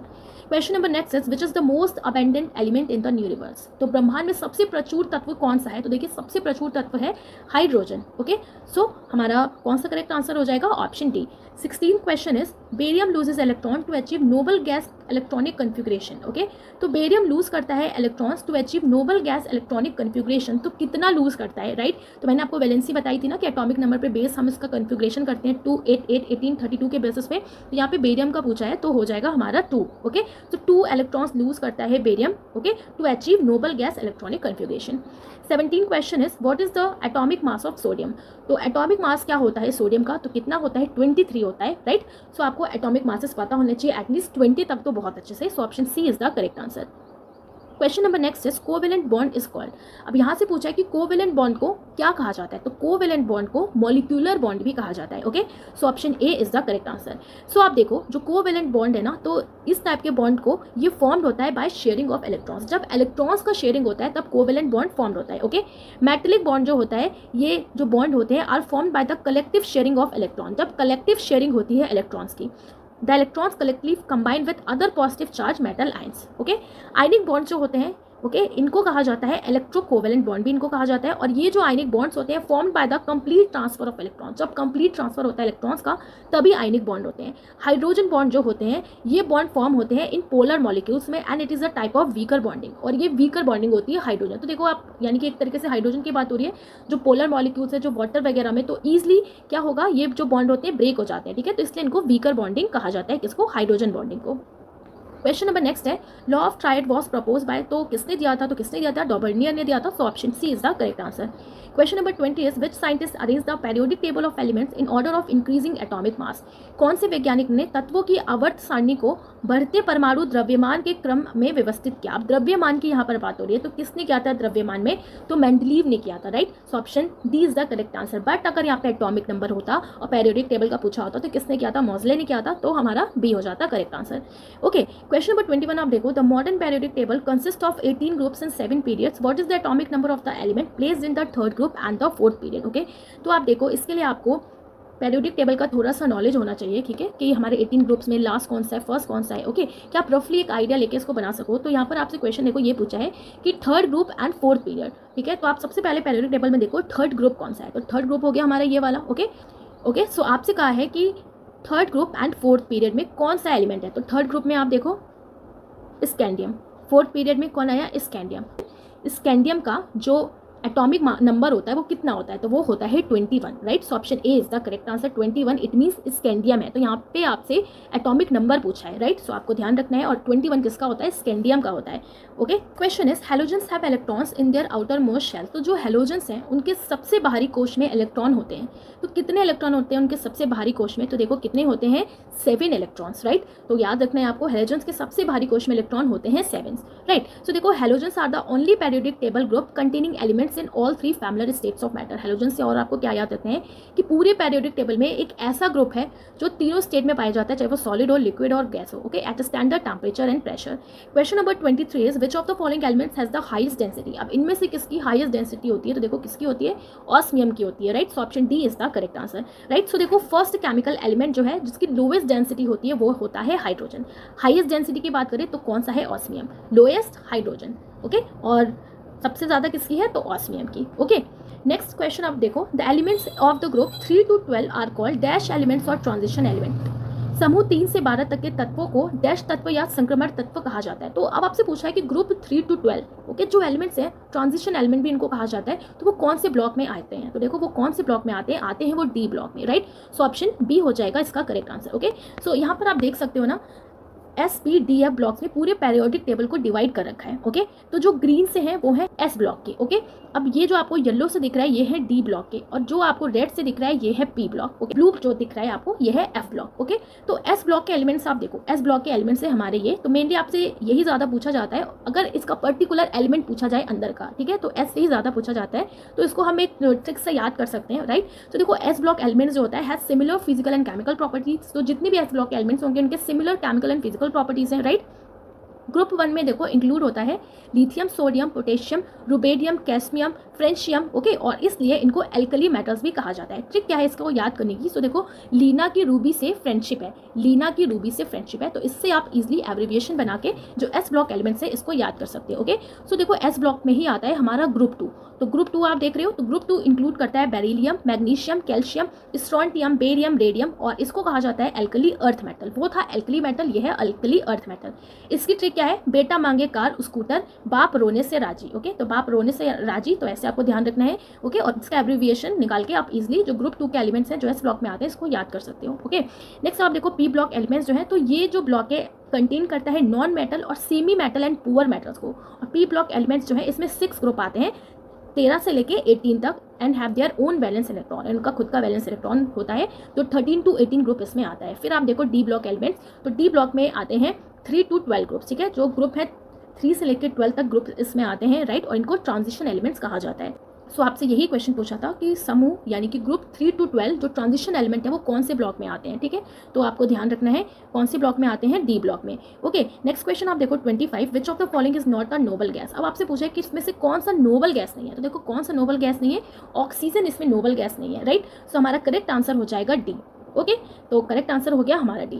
Okay, और ये जो नोबल गैस है इनको जीरो ग्रुप भी कहा जाता है, तो देखो नोबल गैस क्यों कहा जाता है, क्योंकि ये ऑलरेडी स्टेबल होते हैं और इनकी जो वैलेंसी होती है वो जीरो होती है। ओके, इनकी वैलेंसी क्या होती है, जीरो होती है, तो इसलिए इनको ना कुछ शेयर करना पड़ता है, ओके, ना कुछ लेना पड़ता है, इसलिए ये ऑलरेडी स्टेबल होते हैं, no need of other electrons. Okay, और इनका जो लास्ट शेल में 8 इलेक्ट्रॉन होते हैं एक्सेप्ट हीलियम। ओके, तो इनके मेनली लास्ट शेल में मैंने क्या बताया, ऑलरेडी स्टेबल होते हैं, 8 इलेक्ट्रॉन होते हैं, सिर्फ हीलियम को छोड़ के जो जिसमें 2 इलेक्ट्रॉन्स होते हैं, ठीक है, बट वो भी स्टेबल होता है क्योंकि हम कॉन्फ़िगरेशन करते हैं ना 2 8 8 18 का, ठीक है। सो आई होप यहाँ तक आपको समझ में आ गया होगा। इनर्ट गैस की बात हो रही है, तो इनर्ट गैस जो होते हैं वो केमिकली कैसे होते हैं, तो जो इनर्ट गैसेज होते हैं वो केमिकली अनरिएक्टिव होते हैं। Okay, so option A is the correct answer. जो इनर्ट गैसेज होती है ना उनको ही नोबल गैसेज कहा जाता है, जो अभी हमने पढ़ा helium, neon, argon, krypton, xenon and radon. Okay, और रेडॉन जो होता है ना, आप एक बात याद रखिए, जो ये रेडॉन होता है ये एटमॉस्फेयर में अवेलेबल नहीं होता, ठीक है, तो नॉट फाउंड इन एटमॉस्फेयर। कौन सा? Radon, RN. ओके, सो देखो अब हम पढ़ने वाले हैं टाइप्स ऑफ केमिकल रिएक्शन। सो देखो केमिकल रिएक्शन हमें कैसे पता लगेगा कि कब हो रहा है, ठीक है, जब उसकी स्टेट में चेंज आ जाए, जब कलर में चेंज आ जाए, जब इवोल्यूशन हो किसी गैस का, जब टेम्परेचर में चेंज आ जाए, तब हम क्या बोलेंगे कि chemical reaction take place. Okay, सबसे पहले आप देखो हम पढ़ते हैं टाइप्स ऑफ केमिकल रिएक्शन में कॉम्बिनेशन रिएक्शन।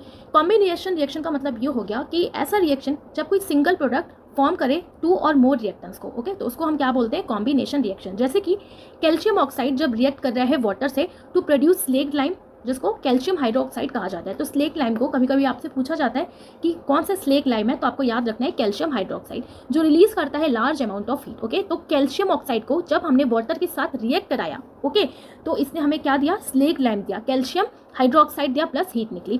ओके, एक सॉल्यूशन जो होता है स्लेक लाइम का use for white washing ball, तो जो वाइट वॉश करने के लिए जिसका हम यूज करते हैं वो कौन होता है? स्लेक लाइम होता है। तो सॉल्यूशन जो होता है स्लेक लाइम का, जिसको कैल्शियम हाइड्रोक्साइड कहते हैं, ये यूज होता है वाइट वॉश करने के लिए, ठीक है, समझ में आ गया। नेक्स्ट अब आप देखो डीकम्पोजिशन रिएक्शन। तो डीकम्पोजिशन रिएक्शन में क्या होता है कि कोई भी सिंगल रिएक्टेंट जब ब्रेक डाउन होता है टू गिव सिंपल प्रोडक्ट, ठीक है, तो सिंगल रिएक्टेंट है, जब वो ब्रेक डाउन हो गया किसी सिंपल प्रोडक्ट में, तो इसको डीकम्पोजिशन रिएक्शन कहते हैं। तो देखो आप 2FeSO4 है, राइट, तो इसको ब्रेक डाउन कर दिया सिंपलर प्रोडक्ट्स में, जिसको डीकम्पोजिशन रिएक्शन कहते हैं। जैसे कि 2FeSO4, ओके, फेरस सल्फेट जब इसको हीट किया गया फेरिक ऑक्साइड में चेंज हो गया, okay, SO2 plus SO3 gas में ये चेंज हो गया, ठीक है, तो हमें क्या मिला? Ferric oxide plus SO2 plus SO3।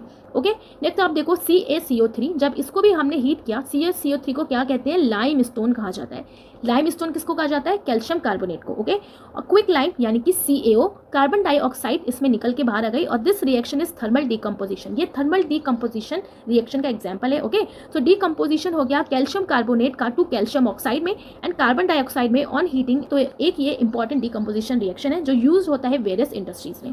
Calcium oxide is called lime और क्विक लाइम। तो जो कैल्शियम ऑक्साइड है जिसको हम क्विक लाइम या लाइम भी कहते हैं, ओके, याद रखना है आपको, और इसका यूज होता है मैन्युफैक्चर ऑफ सीमेंट बनाने में। नेक्स्ट अब आप देखो थर्ड जो है डिस्प्लेसमेंट रिएक्शन।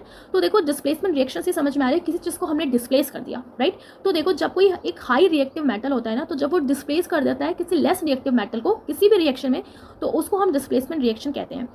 ओके, सो आप देखो जब आयरन का कॉपर सल्फेट के साथ रिएक्शन कराया क्या, तो हमें क्या मिला? FeSO4 मिला प्लस कॉपर मिला, और इस रिएक्शन में जो आयरन है इसने डिस्प्लेस कर दिया अनदर एलिमेंट को, कॉपर को। तो इसने क्या किया? कॉपर को डिस्प्लेस कर दिया और खुद जाके जुड़ गया, तो FeSO4 हो गया, राइट। तो कॉपर सल्फेट से इसने कॉपर को ही निकाल दिया। अदर एग्जांपल्स आप देखो Zn यानी कि जिंक प्लस कॉपर सल्फेट, और इसमें क्या बन गया? जिंक सल्फेट बन गया प्लस कॉपर, तो इसने भी कॉपर को क्या कर दिया? रिप्लेस कर दिया। ऐसे आप Pb को, तो कॉपर क्लोराइड के साथ जब रिएक्शन हुआ तो क्या मिला? लेड क्लोराइड मिला और कॉपर बाहर निकल गया। इट मीन्स कॉपर जो है इन सारे एलिमेंट से लेस रिएक्टिव है, और लेस रिएक्टिव होने की वजह से जो हाई रिएक्टिव मेटल है इन्होंने कॉपर को डिस्प्लेस कर दिया, तो ये हो जाता है डिस्प्लेसमेंट रिएक्शन। ओके, देखो डबल डिस्प्लेसमेंट रिएक्शन। तो डबल डिस्प्लेसमेंट से पता लग रहा है कि डबल डिस्प्लेसमेंट रिएक्शन हो रहा है। ओके, सो आप देखो कोई भी एक वाइट सब्सटेंस जो इनसॉल्युबल होता है वाटर में, उसको हम प्रेसिपिटेट बोलते हैं, ठीक है। तो कोई भी वाइट सब्सटेंस जो पानी में सही से नहीं घुल गया तो उसको क्या बोलेंगे? हम प्रेसिपिटेट कहते हैं। Any reaction that produce precipitate called precipitation reaction. और कोई भी रिएक्शन जब वो प्रेसिपिटेट फॉर्म करती है तो उसको हम प्रेसिपिटेशन रिएक्शन कहते हैं। ये पॉइंट भी आप थोड़ा सा याद रखना। ओके, सो देखो आप सोडियम सल्फेट को जब रिएक्शन कराया गया बेरियम क्लोराइड से BaCl2 से, तो क्या हुआ? बेरियम सल्फेट फॉर्म हुआ, BaSO4 हो गया। क्या हो गया? BaSO4 हो गया, और हमें सोडियम क्लोराइड मिल गया, ठीक है। तो यहाँ पर भी आप देखो डबल डिस्प्लेसमेंट हो गया। सो आप देखो जो व्हाइट प्रेसिपिटेट फॉर्म हुआ है BaSO4 का is form by the reaction of SO4 and Ba2 and sodium chloride remains in solution. और सोडियम क्लोराइड जो था वो सॉल्यूशन में ऐसे ही रह गया। Such reaction in which there is an exchange of ions between the reactant are called double displacement reaction. और इस रिएक्शन में जहाँ पर आयंस भी देखो आप आपस में इनका एक्सचेंज हो गया, तो इनको डबल डिस्प्लेसमेंट रिएक्शन कहते हैं, ठीक है। तो डबल डिस्प्लेसमेंट हो गया, तो आपको ध्यान रखना है इस टाइप को डबल डिस्प्लेसमेंट रिएक्शन कहते हैं, जिसमें आयंस भी चेंज हो जाते हैं। ओके, नेक्स्ट अब आप देखो रिडॉक्स रिएक्शन। तो रिडॉक्स रिएक्शन का मतलब क्या हो गया, जिसको हम अदर बोलते हैं ऑक्सीडेशन एंड रिडक्शन रिएक्शन, ठीक है। तो इसको कॉमनली हम बोलते हैं रिडॉक्स रिएक्शन। ये वो रिएक्शन होते हैं that involve the transfer of electrons from one species to another. तो एक स्पीसीज से दूसरे स्पीसीज में जब इलेक्ट्रॉन्स का ट्रांसफर होता है तो इसको बोला जाता है रिडॉक्स रिएक्शन, ओके। और जो स्पीसीज लूज करती है इलेक्ट्रॉन्स को उसको हम ऑक्सीडाइज बोलते हैं, और जो स्पीसीज गेन करती है इलेक्ट्रॉन को उसको रिड्यूस कहा जाता है, ओके। तो यहाँ पर आप रिएक्शन देख सकते हो, ठीक है। कॉपर ऑक्साइड का किसके साथ रिएक्शन हो रहा है, हाइड्रोजन के साथ। तो कॉपर अलग हो गया और जो हमें क्या मिल गया, वाटर मिल गया, ठीक है। तो यहाँ पे देखो O जो था, ठीक है, इसका रिडक्शन हो गया, यहाँ पे जो H2 है इसका ऑक्सीडेशन हो गया, ठीक है। तो such reaction are called oxidation reaction, जिसको रिडॉक्स रिएक्शन भी कहा जाता है। जैसे आप इसको भी देख सकते हो, ZnO + C, तो Zn + CO, MnO2 + 4HCl, तो MnCl2 + 2H2O + Cl2, ओके। तो ये बात आपको ध्यान रखनी है, और इसको ही क्या बोला जाता है, रिडॉक्स रिएक्शन कहा जाता है, जिसमें at the time oxidation and reduction दोनों चलता है, ओके। अब आप देखो इसमें कुछ आपको पॉइंट्स ये याद रखना है कि जो डोमिनेंट केमिकल प्रेजेंट होता है डिटर्जेंट में, तो आपने देखो डिटर्जेंट वगैरह देखा होगा जिसमें डिटर्जेंट से झाग बनता है, ओके। तो इसमें जो एक डोमिनेंट केमिकल प्रोड्यूस होता है वो सोडियम कार्बोनेट होता है, ओके। प्लास्टर ऑफ पेरिस जो होता है वो ऑब्टेन होता है जब हम हीट करते हैं जिप्सम को, जब हम हीट करते हैं जिप्सम को तो हमें मिलता है प्लास्टर ऑफ पेरिस। अब हम देखेंगे, आप देखो मेटल्स एंड नॉन मेटल्स की प्रॉपर्टी। तो सबसे पहले आप देखो मेटल्स होता क्या है, मेटल लस्ट्रस होते हैं, इट मीन्स शाइनिंग होते हैं, ओके। मेटल्स में मेलेबिलिटी प्रॉपर्टी होती है, डक्टिलिटी होती है, हार्डनेस होता है, कंडक्टिविटी होता है, उनका स्टेट कैसा रहता है, ठीक है। तो आप देखो जो मेटल्स होते हैं मेनली लस्ट्रस होते हैं, शाइनिंग होते हैं, ठीक है। हार्डनेस कैसी होती है उनकी, बहुत ज़्यादा हार्ड होते हैं, सिर्फ सोडियम एंड पोटेशियम को छोड़ के। तो सोडियम एंड पोटेशियम इतने ज़्यादा सॉफ्ट होते हैं इनको हम नाइफ से भी कट कर सकते हैं। क्वेश्चन के पहले बहुत पूछा जाता था कि ऐसे कौन से मेटल्स हैं जो इजीली हम कट कर सकते हैं, तो सोडियम एंड पोटेशियम, ओके, जो एक्सेप्शन है। मेलेबिलिटी का मतलब क्या होता है कि वो मेटल्स जिनको हम बहुत ही पतली पतली शीट्स में बीट करके उनको पतली पतली शीट्स बना सकते हैं, उनको मार मार के, ठीक है। So property due to which a substance can be beaten into sheets, okay. अब यहाँ पर देखो अगला है डक्टिलिटी की बात हो रही है। तो property by which a substance can be drawn into wire, वो प्रॉपर्टी मेटल की जिसको हम इजीली मेटल्स को वायर में बना सकते हैं, ठीक है। तो यहाँ पर आप देखो जितने भी मेटल्स होते हैं डक्टाइल होते हैं, लेकिन जिंक, आर्सेनिक और एंटीमनी को छोड़ के। कंडक्टिविटी की बात करें तो गुड कंडक्टर होते हैं हीट एंड इलेक्ट्रिसिटी को, except bismuth and tungsten, okay. State कैसा होता है इनका, सॉलिड होता है, एक्सेप्ट मरकरी एंड गैलियम। अब मरकरी ना लिक्विड होता है at a room temperature. Density की बात करें हाई डेंसिटी होती है, एक्सेप्ट सोडियम एंड पोटेशियम को छोड़ के। तो आपका यहाँ से क्वेश्चन पूछा जाता है कौन से मेटल जो हैं सोडियम एंड पोटेशियम जिनको हम इजीली कट कर सकते हैं नाइफ से, क्योंकि जो मेटल्स होते हैं जनरली वो हार्ड होते हैं। ऐसे ही आपको याद रखना है कि जो मेटल्स होते हैं वो सॉलिड होते हैं, बट मरकरी एंड गैलियम को छोड़ के, ठीक है। मरकरी भी लिक्विड होता है और गैलियम को हथेली पे रखते ही ये पिघलने लगता है। नॉन मेटल्स की अगर हम बात करें तो इसमें कोई लस्ट्रस प्रॉपर्टी नहीं होती, बट इसमें भी एक्सेप्शन है। एक्सेप्शन क्या है, आयोडीन एंड ग्रेफाइट होते हैं, लेकिन ओके। अब आप देखो हार्डनेस की बात करें तो ज़्यादा हार्ड नहीं होते, लेकिन फिर एक्सेप्शन है, डायमंड हार्ड होता है, हार्डेस्ट सब्सटेंस है ये तो पूरे हमारे यूनिवर्स का, ओके। नॉन मेलेबल होते हैं, इसको हम शीट्स में नहीं बना सकते। नॉन डक्टाइल भी होते हैं, सिर्फ कार्बन के कुछ फाइबर्स को छोड़ के। बैड कंडक्टर्स होते हैं हीट एंड इलेक्ट्रिसिटी को, बस उसको छोड़ के, जैसे कि graphite and gas carbon, okay. तो ग्रेफाइट भी हमारा जो कंडक्टिविटी है ये कर सकता है नॉन मेटल होते हुए भी। लो डेंसिटी होती है, सॉलिड, लिक्विड और गैस तीनों में आपको मिल जाते हैं, लो इसकी डेंसिटी होती है, राइट। नेक्स्ट अब आप देखो reaction of metals. So reaction of metal से भी आपका यहाँ से कोई क्वेश्चन पूछा जाता है। तो आप देखो मेटल को जब हम एसिड से रिएक्शन कराते हैं तो हमें क्या मिलता है, सॉल्ट प्लस हाइड्रोजन। मेटल का एसिड के साथ रिएक्शन कराए तो सॉल्ट और हाइड्रोजन मिलेगा, ओके। अब नॉन मेटल्स को जब हम रिएक्ट कराते हैं ऑक्सीजन के साथ तो हमें नॉन मेटेलिक ऑक्साइड मिलते हैं। नॉन मेटल का ऑक्सीजन के साथ रिएक्शन तो नॉन मेटेलिक ऑक्साइड मिलेगा, फॉर एग्जांपल SO2NO2, ओके। और यही कारण होता है एसिड रेन का भी, ओके। तो इसकी वजह से ये एसिडिक हो जाता है नेचर में, और यही रीजन होता है एसिड रेन का भी। तो आप देखो क्योंकि नॉन मेटल की बात हो रही है तो कार्बन हमारा नॉन मेटल है, ओके। जब इसका ऑक्सीजन के साथ हमने रिएक्शन कराया तो इसने हमें क्या दिया, कार्बन डाइऑक्साइड दिया, to form non metallic oxide. Next आप देखो हाइड्रोक्लोरिक एसिड, ओके, और मैग्नीशियम। तो हाइड्रोक्लोरिक एसिड और मैग्नीशियम का जब रिएक्शन हुआ तो ये क्या हो गए, मेटल हो गया। तो इसने दिया मैग्नीशियम क्लोराइड और हाइड्रोजन। तो हाइड्रोजन मिला और क्या मिला, सॉल्ट। तो क्लोराइड है तो सॉल्ट मिल गया, ओके। तो 2HCl प्लस Mg, तो it gives MgCl2 plus hydrogen. समझ में आ गया, बिल्कुल अच्छे से आपको याद कर लेना है कि मेटल का जब एसिड के साथ रिएक्शन होता है तो ये हमें देता है सॉल्ट एंड हाइड्रोजन, ओके। अब आप देखो मेटल्स जब रिएक्ट करते हैं ऑक्सीजन के साथ तो ये बेसिक ऑक्साइड बनाते हैं। इसने बनाया नॉन मेटेलिक ऑक्साइड और ये बनाता है basic oxide. Metallic oxides are basic in nature, और जो मेटेलिक ऑक्साइड्स होते हैं ना ये बेसिक होते हैं नेचर में, ठीक है। तो Na+O2 को जब हमें रिएक्शन कराया तो हमें क्या मिला, Na2O मिला। तो देखो Na sodium base, okay, potassium plus O2 K2O, okay. तो ये हमें देता है basic oxides. Reaction of metals में इतना आपको मिनिमम ध्यान रखना है, ओके, रिएक्शन से रिलेटेड। अब हम कुछ इंपॉर्टेंट पॉइंट्स देखने वाले हैं metals and non metals related. तो देखो मोस्ट मैलिएबल किसको कहा जाता है, गोल्ड एंड सिल्वर, यानी कि जिसको बहुत ही ज़्यादा, जिसको हम थिन शीट्स में बना सकते हैं, तो वो है फर्स्ट नंबर पर गोल्ड, सेकंड नंबर पे सिल्वर। डक्टाइल कौन सा है, गोल्ड, जिसको हम फायर भी में भी फॉर्म कर सकते हैं, तो gold. Good conductor of heat कौन सा है, silver and copper. Name the only metals which is anti bacterial, तो ऐसा आप मेटल बताओ जो एंटी बैक्टीरियल है, सो copper. Metals cut with knife, वो मेटल्स जिसको हम कट कर सकते हैं नाइफ से, तो सोडियम एंड पोटेशियम, ओके। तो आप देखो सोडियम एंड पोटेशियम इतने ज़्यादा रिएक्टिव होते हैं, इसलिए इनको केरोसिन में स्टोर करके रखा जाता है। तो ये बहुत ज़्यादा रिएक्टिव होते हैं वाटर के साथ, इसलिए इनको केरोसिन में स्टोर करके रखा जाता है, okay. Metals will start melting when kept on the palm, कौन सा मेटल है जो स्टार्ट हो जाएगा मेल्ट करना जब उसे पाल्म में रखेंगे, तो गैलियम, ओके। तो पाल्म में रखा तो गल जाएगा, तो गल से गैलियम, राइट। से देखो पोटेशियम पर मैग्नेट, तो पोटेशियम पर मैग्नेट यूज होता है फॉर प्यूरिफाइंग ड्रिंकिंग वाटर को प्यूरिफाई करने के लिए, बिकॉज ये एक अच्छा ऑक्सीडाइजिंग एजेंट होता है, राइट। अब आप देखो केमिकल जो यूज़ होता है डिसइंफेक्शन ऑफ ड्रिंकिंग वाटर, तो ड्रिंकिंग वाटर को डिसइंफेक्ट करने के लिए कौन सा हम केमिकल यूज़ करते हैं, तो हम क्लोरीन का यूज़ करते हैं, ओके। तो कहीं कहीं पे आपने जगह जगह पानी पिया होगा तो थोड़ा सा क्लोरीन जैसा टेस्ट आता है ना, तो इसी की वजह से आता है। नेक्स्ट अब आप देखो 27 question is dash is a process of forming a thick oxide layer of aluminium. Aluminium की मोटी ऑक्साइड परत बनाने की प्रक्रिया है, ठीक है। तो क्या कहते हैं इस प्रोसेस को, तो एनोडाइजिंग कहते हैं। So option B is the correct answer, okay. So अब देखो एनोडाइजिंग मतलब क्या हो गया कि एल्युमिनियम की मोटी ऑक्साइड की परत बनाना। कोरोजन यानी कि जंग लग गया। गैल्वेनाइजेशन प्रोसेस में क्या होता है कि जिंक की लेयर चढ़ाई जाती है आयरन पे, ताकि उसमें रस्टिंग ना हो। 28 question is the reaction in which oxidation and reduction occur simultaneously are called, वह अभिक्रिया जिसमें ऑक्सीकरण और अपचयन एक साथ होता है कहलाता है, उसको क्या कहते हैं, redox reaction, okay. So option B is the correct answer. Question number next is metals are generally, अब धात्विक समानता होती है ductile, malleable, poor conductor of heat, क्या होती है, तो देखिए मेटल्स जनरली डक्टाइल होती हैं और मेलिएबल भी होती हैं, ओके। जनरली पूछा है, सो हमारा करेक्ट आंसर क्या हो जाएगा, only first and second. Poor conductor नहीं होती, अच्छा खासा इलेक्ट्रिसिटी कंडक्ट करती हैं, right. So option A is the correct answer. Question number 30 is what is the symbol of gold, gold का सिंबल क्या है, तो देखिए गोल्ड का सिंबल क्या होता है, AU होता है, right. So option D is the correct answer. Question number next is metallurgy is the process of, धातु कर्म की प्रक्रिया है। अब यहाँ पे आपसे पूछा है कि मेटलर्जी प्रोसेस क्या है, तो देखिए मेटलर्जी क्या होता है, ओके, बहुत बार आपने पढ़ा होगा, extracting metals from the ore से मेटल को एक्सट्रैक्ट करना कहलाता है metallurgy. So option A is the correct answer.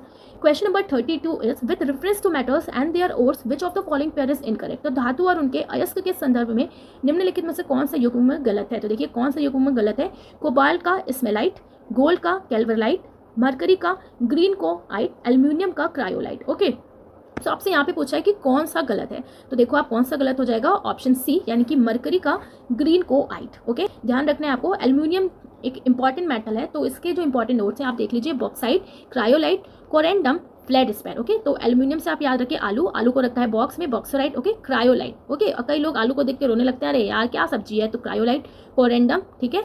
तो अब क्या होगा, आलू रखा है, कभी कभी हो सकता है वो कोरोसिव भी हो जाए, तो कोरोसिव कोरेंडम, ऐसे ध्यान रखना है। फेल्डस्पैर, ओके, आलू को कई सारे लोग ना अपने घरों में नीचे बिछा के रखते हैं फील्ड पे, तो फेल्डस्पैर। तो एल्यूमिनियम की ओर हो गया bauxite, cryolite, corundum, फेल्डस्पैर।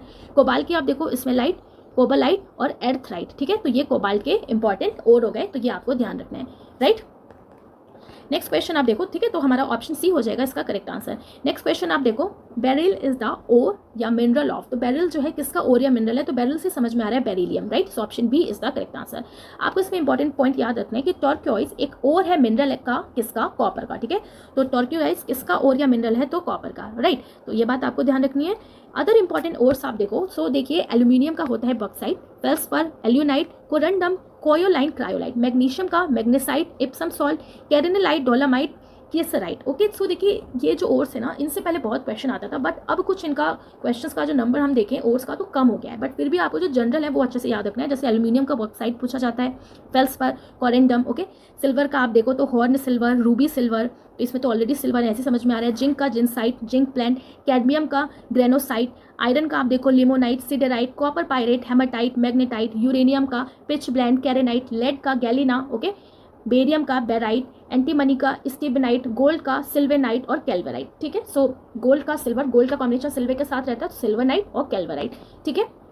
Next question आप देखो, which of the following metals react with the moist carbon dioxide in the air and slowly loses in shiny brown surface and grain green coat. तो आपने देखा होगा कि कुछ ऐसे मेटल्स होते हैं ना, जब उनका रिएक्शन होता है, यानी कि जब हवा से वो मिलते हैं, ओके, और कार्बन डाइऑक्साइड के साथ जब उनका रिएक्शन होता है तो धीरे धीरे ना जो उनका शाइनिंग सरफेस होता है, ओके, तो वो खो जाता है और एक ग्रीन कलर की लेयर चढ़ जाती है। ओके, तो इसको क्या कहा जाता है, यानी कि ये कौन सा ऐसा मेटल है, तो कौन सा मेटल है, कॉपर। तो आपने देखा ही होगा generally, right. So option A is the correct answer.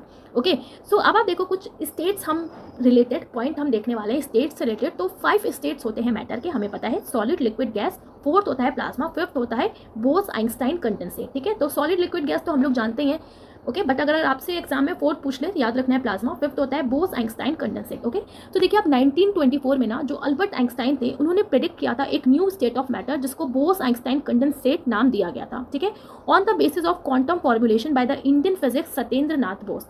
तो सत्येंद्र नाथ बोस जी ने भी इसमें बहुत हेल्प की थी, इसलिए इनके नाम पर ही रखा गया है जोड़ के बोस आइंस्टाइन कंडेंसेट। ठीक है, बाद में आगे और भी साइंटिस्ट वगैरह आए। 5 स्टेट्स ऑफ मैटर आपको याद रखना है। फिफ्थ कौन सा है, बोस आइंस्टाइन कंडेंसेट, कि कभी आपके एग्जाम में भी आ जाए क्वेश्चन और आप कंफ्यूज हो जाओ कि फोर्थ कौन सा है, फिफ्थ कौन सा है। तो फोर्थ है प्लाज्मा, फिफ्थ है Bose Einstein condensate, right.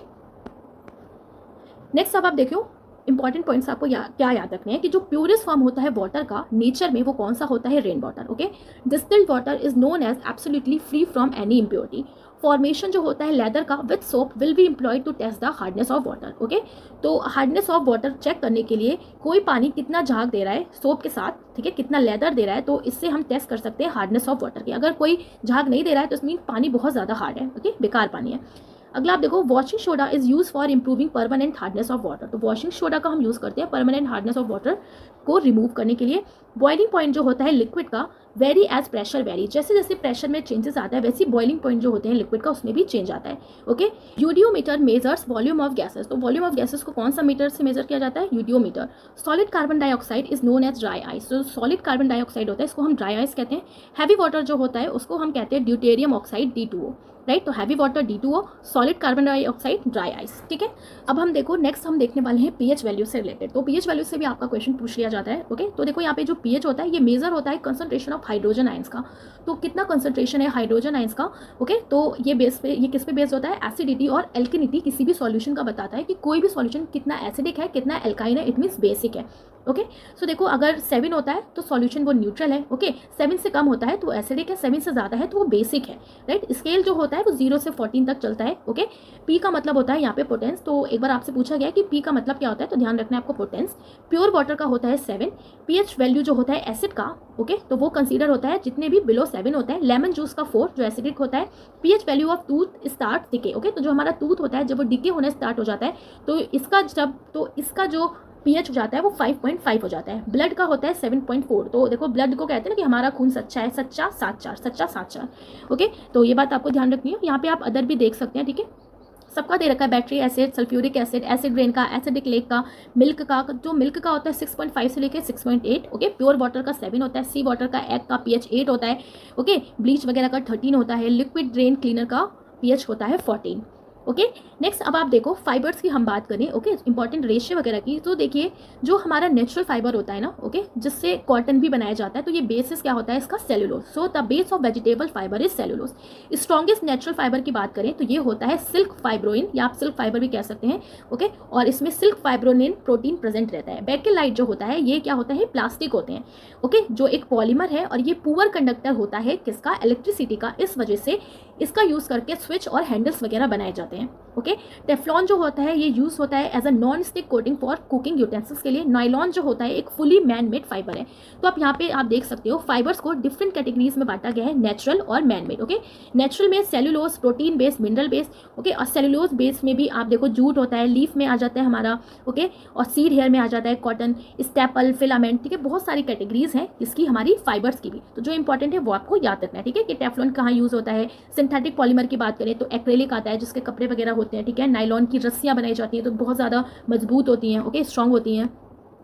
So next अब हम पढ़ने वाले हैं न्यूक्लियर एनर्जी के बारे में। और न्यूक्लियर एनर्जी में हमें इतना पढ़ना है कि सन है उसमें न्यूक्लियर फ्यूजन होता है कि न्यूक्लियर फिजन होता है। ओके, तो देखिए आप लोगों को पता होगा जो सन है इसमें कौन सी रिएक्शन होती है, इसमें होता है न्यूक्लियर फ्यूजन, फ्यूज होता रहता है ये। ओके, तभी तो देखो आप इसमें एनर्जी और इतनी ज़्यादा हीट प्रोड्यूस होती रहती है, क्योंकि जो हीलियम होता है ना, तो हीलियम न्यूक्लियाई ये बार बार फॉर्म होता रहता है। ओके, सो देखो न्यूक्लियर फ्यूजन जो होता है एक न्यूक्लियर रिएक्शन है इन विच हाइड्रोजन का जो न्यूक्लियाई है ये फ्यूज हो जाता है आपस में to form helium nuclei and release energy, फिर ये एनर्जी को रिलीज करता है। न्यूक्लियर फिजन जो है देखो, तो इसमें क्या होता है, ये न्यूक्लियर फिजिक्स का एक ऐसा प्रोसेस है जिसमें न्यूक्लियस जो होता है, ओके, एटम का जो न्यूक्लियस होता है वो स्प्लिट हो जाता है 2 और मोर स्मॉलर न्यूक्लियाई में। केमिकल रिएक्शन आप जानते हैं, रिएक्शन डिफ्यूजन इक्वेशन। ओके, तो ये डिस्क्राइब करता है behaviour of a large range of chemical system where diffusion of material competes with the production of that material by some form of chemical reaction.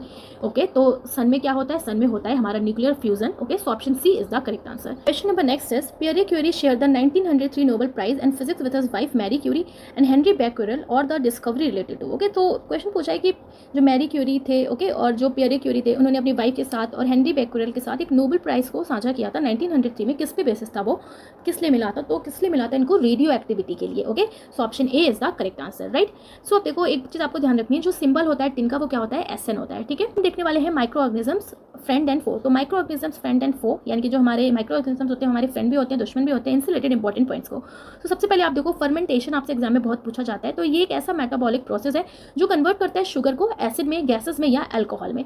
Okay, तो fermentation is use in the preparation of curd and alcohol. Alcohol curd में prepare करने में, okay, acid वगैरह prepare करने में sugar से help होती है। किसका यूज करते हैं, शुगर का यूज करते हैं। ठीक है, फर्मेंटेशन का प्रोसेस किसने डिस्कवर किया था, तो लुईस पास्चर ने। Fermentation Lewis pasture, right. During fermentation of sugar जो कंपाउंड होता है विच is always form is ethyl alcohol. तो जब भी फर्मेंटेशन किया जाता है शुगर का, ओके, तो हमेशा फॉर्म होता है एथाइल अल्कोहल। तो याद रखना है आपको, during fermentation of sugar the compound which is always form is ethyl alcohol. Pasteurization की बात करें तो देखो पास्चराइजेशन में क्या होता है कि इसमें सुपर हीटिंग की जाती है किसकी, मिल्क की। ओके, तो मिल्क को 70 डिग्री सेल्सियस पे बहुत तेज देखो गर्म किया जाता है और इसके बाद 14 से 30 सेकंड तक इसको ठंडा करके, ओके, कूल किया जाता है, जिससे कि जितने भी बैक्टीरिया हैं वो मर जाए। तो पास्चराइजेशन क्या है, जो हम लोग नॉर्मली करते हैं अपने घर पे, is a process of super heating and cooling beverages to kill, okay, to kill pathogenic microbe. किसने खोजा, तो लुईस पास्चर ने इसको खोजा पास्चराइजेशन से, लुईस पास्चर। ओके, नेक्स्ट देखो पेंसिलिन। तो पेंसिलिन एक ऐसा मेडिसिन है, यूज होता है to manage and treat a wide range of infection. तो बहुत सारे जो इन्फेक्शन है उसमें पेंसिलिन का यूज़ किया जाता है। तो पेंसिलिन एज अ किस लिए यूज़ होती है, तो एज अ डिसइंफेक्ट करने के लिए इन्फेक्शन को। तो डिस्कवर्ड किया था इसको अलेक्जेंडर फ्लेमिंग ने। ओके, डिस्कवर्ड किया किसने, अलेक्जेंडर फ्लेमिंग ने। तो आप इसको ऐसे याद कर सकते हैं, एलेक्स लिखा है तो एलेक्स एक लड़का है, इसको पेन चाहिए। ठीक है, तो Alex is a boy, he needs pen. तो पेन यानी कि पेंसिलिन, एलेक्स, अलेक्जेंडर फ्लेमिंग। ठीक है, और पास्चराइजेशन और फर्मेंटेशन दोनों ही किसने दिया था, लुईस पास्चर ने इसको डिस्कवर किया था। Okay, next question is which of the following is use to remove the green colour from gas. तो कांच से हरा रंग हटाने के लिए निम्नलिखित में से किसका उपयोग किया जाता है। तो देखिए अगर हमें ग्लास से क्या हटाना है, ग्रीन कलर हटाना है, तो हम किसका यूज करते हैं, मैग्नीशियम डाइऑक्साइड का। So option A is the correct answer. Question number 37 is which of the following is responsible for producing green light in fire work. Okay, तो जो फायर वर्क वगैरह होते हैं ना, तो उसमें जो ग्रीन लाइट प्रोड्यूस होती है वो किसकी वजह से होती है, तो ये प्रोड्यूस होती है बेरियम की वजह से, राइट। तो ऑप्शन सी हो जाएगा करेक्ट आंसर। ओके, और आपने नियॉन लाइट्स वगैरह भी देखी होंगी, right. Question number 38 is diamond is an allotrope of. तो हीरा किसका अवरूप है, तो हीरा किसका अवरूप है, कार्बन का है। ओके, जो हार्डेस्ट सब्सटेंस है पूरे अर्थ का। तो ऑप्शन डी हो जाएगा correct answer. Question number next is trinitrotoluene. अब ये ट्राइनाइट्रोटोलिन क्या है, तो देखो ये यूज होता है to melt metals, use to fuse two metals, use as an adhesive, use as an explosive. तो देखो ट्राइनाइट्रोटोलिन यूज होता है as an explosive. So option D is the correct answer. अब हम देखने वाले हैं इंपॉर्टेंट गैस लॉज जो आपके एग्जाम में यहाँ से क्वेश्चन पूछा गया है। तो सबसे पहला गैस लॉ आप देखो, चार्ल्स लॉ। तो चार्ल्स लॉ क्या बताता है कि कांस्टेंट प्रेशर पे, पी मतलब प्रेशर, ओके, कांस्टेंट प्रेशर पे जो वॉल्यूम होता है वो इंक्रीज हो जाता है, द टेम्परेचर ऑल्सो इंक्रीजेज। अगर कांस्टेंट प्रेशर है तो इसमें जो वॉल्यूम है वो आपका इंक्रीज होगा और इसी वजह से आपका टेम्परेचर भी बढ़ जाएगा। तो इसको कैसे लिखते हैं, V1/T1, okay, equals to V2/T2, right. तो आपको ध्यान रखना है, वॉल्यूम इंक्रीज हुआ तो टेम्परेचर भी बढ़ गया। ये होता है Charles law. Charles law. Boyle's law क्या कहता है कि एट कांस्टेंट टेम्परेचर पे, टी मतलब टेम्परेचर, अगर टेम्परेचर कांस्टेंट है तो जो प्रेशर होता है वो बढ़ जाता है और वॉल्यूम जो होता है वो डिक्रीज हो जाता है। ओके, तो यहाँ पर आप देखो क्या दे रखा है, P1 into V1 equals to P2 into V2। तो इसने क्या बोला कि अगर टेम्परेचर बराबर है और प्रेशर इंक्रीज हो रहा है, ओके, तो वॉल्यूम क्या होगा, वॉल्यूम जो है वो डिक्रीज हो जाएगा, ठीक है। तो ये बात आपको ध्यान रखनी है। तो देखो जब हम P1 और P2 करेंगे ना तो होगा क्या, V2 अपॉन V1 हो जाएगा, ओके। तो इसके उल्टा चला गया, तो इसका मतलब ये हो गया कि जो वॉल्यूम है वो डिक्रीज हो जाएगा। गेल-लुसाक्स लॉ ये क्या बोलता है कि कांस्टेंट वॉल्यूम पे अगर वॉल्यूम कांस्टेंट है तो जो प्रेशर है वो इंक्रीज हो जाता है और जो टेम्परेचर है वो भी बढ़ जाता है, ठीक है। तो P1 upon T1 equals to P2 upon T2, ये इसका फॉर्मूला है, ओके।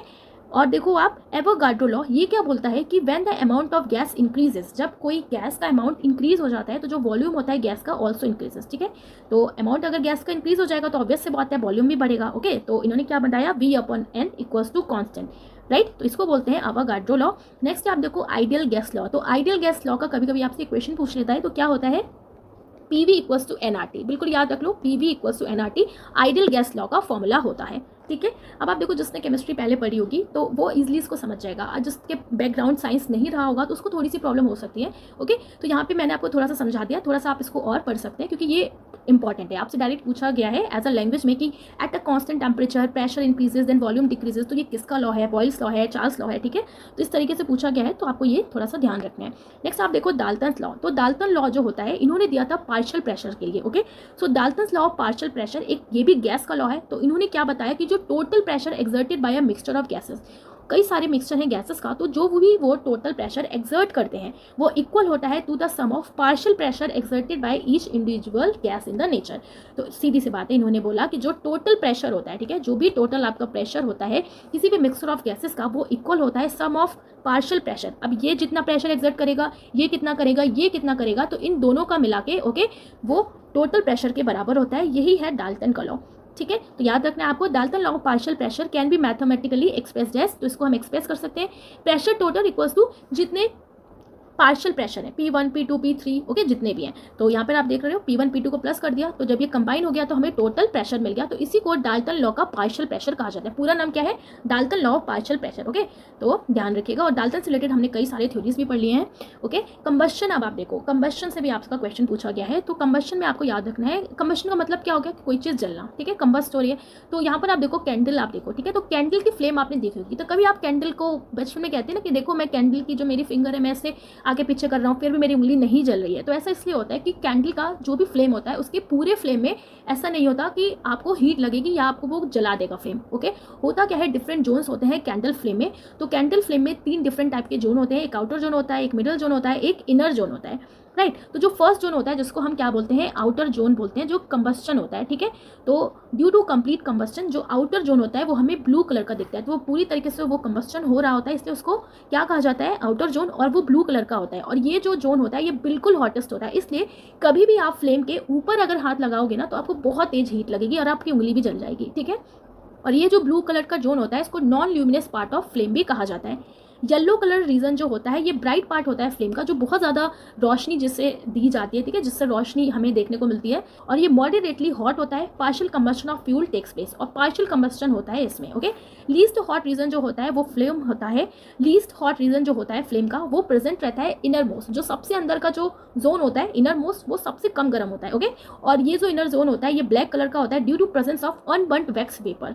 सो इसलिए ये सबसे ज़्यादा कम गर्म होता है। तो आपको याद रखना है कि सबसे ज़्यादा हॉट कौन सा होता है, आउटर जोन होता है। नेक्स्ट अब आप देखो इन्वेंशंस, जो मोस्टली आपसे पूछा गया है। तो डायनामाइट का पूछा गया है। तो देखो dynamite was invented by Alfred Nobel, okay, बहुत फेमस है, बहुत easy, Alfred Nobel. Soda water Joseph Priestley, nitrogen Rutherford, oxygen Carl Scheele, atomic battery तो Henry Moseley in 1912, right. Next अब आप देखो 40 question, which of the following pair of number composition is correct. तो atomic number, number of protons, okay. तो atomic number से number of protons पता लगता है। मास नंबर से sum of number of neutrons plus proton. तो mass number हम कैसे निकालते हैं, sum of neutron and protons. क्या दोनों सही है, तो यस दोनों ही सही है, मैंने आपको बताया था। सो ऑप्शन सी हो जाएगा हमारा correct answer, both first and second. Question number 41 is according to which of the following laws the pressure of a mixture of gases is equal to the sum of the partial pressure of the component gases. तो अभी मैंने आपको बताया कौन सा law था जिसमें total जो प्रेशर होता है, ओके, गैसेस का, वो इक्वल होता है पार्शियल प्रेशर्स का। सो कौन सा लॉ है ये, डाल्टन लॉ है। So option third is the correct answer, okay. Question number next is by which of the following process can be separate two miscible liquid. तो निम्नलिखित में से किस प्रक्रिया द्वारा हम दो मिश्रणीय तरल पदार्थों को अलग करते हैं। ओके तो देखिए किसका यूज़ किया जाता है, तो ये हम यूज़ करते हैं डिस्टिलेशन का। So option C is the correct answer. Okay और देखिए ये जो प्रोसेस है फिल्टर करने का, सेपरेट करने का, तो ये मैंने आपको फिजिक्स वाले में बताया था, तो इसमें पूरा हम डीप नहीं जाएंगे। Question number 43 is which of the following statement is correct. निम्नलिखित कथनों में से कौन सा सही है, तो इसमें आपको सही बताना है। तो metals react with acid and produce metal salts and hydrogen gas. Okay तो देखो पहला ही लाइन बिल्कुल सही है, जो मेटल्स होते हैं रिएक्ट करते हैं एसिड के साथ, तो ये प्रोड्यूस करते हैं metal salt and hydrogen gas. ठीक है तो आगे हमें बढ़ने की जरूरत ही नहीं है क्योंकि यही ऑप्शन ही दे रखा है। सो option A is the correct answer, right. Number next is 44 which of the following is the correct representation of the number of atom. तो करेक्ट रिप्रेजेंटेशन क्या है नंबर ऑफ एटम्स का, तो देखो करेक्ट रिप्रेजेंटेशन क्या होता है नंबर ऑफ एटम्स का given mass into molar mass into Avogadro number. तो एवोगाड्रो नंबर बताया था मैंने आपको 6.022 into 10 to the power 23। Okay तो given mass upon molar mass into Avogadro number, तो इससे हम रिप्रेजेंट करते हैं नंबर ऑफ एटम्स को। सो ऑप्शन फर्स्ट यानी कि A is the correct answer. Question number 45 is which of the following statement is correct. अब आपको बताना है कौन सा स्टेटमेंट सही है। सो अब देखो जो सॉल्ट होते हैं strong acid and weak base के, वो होते हैं acidic with pH value less than 7। Second है when electricity is pass through an aqua solution of sodium chloride, जिसको हम ब्राइन कहा जाता है, तो it decomposes to form sodium oxide. तो ये सोडियम ऑक्साइड फॉर्म कर लेता है। ओके तो देखो सोडियम क्लोराइड जो होता है ओके इसी को ब्राइन कहा जाता है। तो यहाँ पे आपसे पहला क्वेश्चन है कि सॉल्ट ऑफ स्ट्रॉन्ग एसिड, तो स्ट्रॉन्ग एसिड का जो सॉल्ट है और वीक बेस जो है ओके तो ये एसिडिक होते हैं क्या, pH वैल्यू लेस देन 7। ठीक है तो ये आपके कंसेप्ट है, तो ये आपको याद रख लेना है ओके कि हमारा जो फर्स्ट है वो बिल्कुल सही है। सेकेंड है कि when electricity pass through aqua solution of sodium chloride, तो वो डिकम्पोज हो जाता है टू फॉर्म सोडियम ऑक्साइड, तो ये हमारा गलत है। तो ऑप्शन फर्स्ट आपको याद रखना है कि जो भी सॉल्ट्स होते हैं स्ट्रॉन्ग एसिड के और वीक बेसिस के ओके तो वो एसिडिक होते हैं विच pH वैल्यू लेस देन 7। तो आप इसको डायरेक्ट ऐसे याद रखो, यहाँ पे स्ट्रॉन्ग एसिड की बात हो रही है। ठीक है तो एसिड जो है जब ये स्ट्रॉन्ग है तो इसका जो इफेक्ट होगा वो ज़्यादा होगा, तो बेस को कम कर देगा। ओके तो इसलिए ये पूरा जो ओवरऑल आउटकम निकल के आएगा वो एसिडिक निकल के आएगा with pH value less than 7। So option जो फर्स्ट है बस वही सही होगा, राइट। तो अकॉर्डिंग टू गिवन ऑप्शन हमारा डी हो जाएगा correct answer. Question number next is among the following in which material the speed of sound is highest. तो जो स्पीड होती है साउंड की हाईएस्ट होती है किसमें होगी, ओके निकल में, स्टील में, आयरन में कि एल्यूमिनियम में, तो किसमें होगी according to given option aluminium में। Okay so option D is the correct answer. तो देखिए साउंड जो होता है ये डिपेंड होता है कि मटेरियल का नेचर कैसा है, टेम्परेचर कैसा है। ओके तो अगर टेम्परेचर बढ़ जाता है तो जो स्पीड होती है साउंड की वो भी बढ़ जाती है। ओके और ह्यूमिडिटी अगर बढ़ती है तो जो स्पीड होती है साउंड की ये भी इंक्रीज हो जाती है, राइट। तो ध्यान रखना है आपको। क्वेश्चन 7 आप देखो when lead nitrate is heated then which of the following gases produce. तो जब लेड नाइट्रेट को हम हीट करते हैं तो कौन सी गैस प्रोड्यूस होती है। ओके तो लेड नाइट्रेट यानी कि PbNO3, तो जब आपने इसको हीट किया तो ये प्रोड्यूस होगा कौन सी gas, nitrogen dioxide. Okay so याद रखना है आपको नाइट्रोजन डाइऑक्साइड यानी कि option C is the correct answer.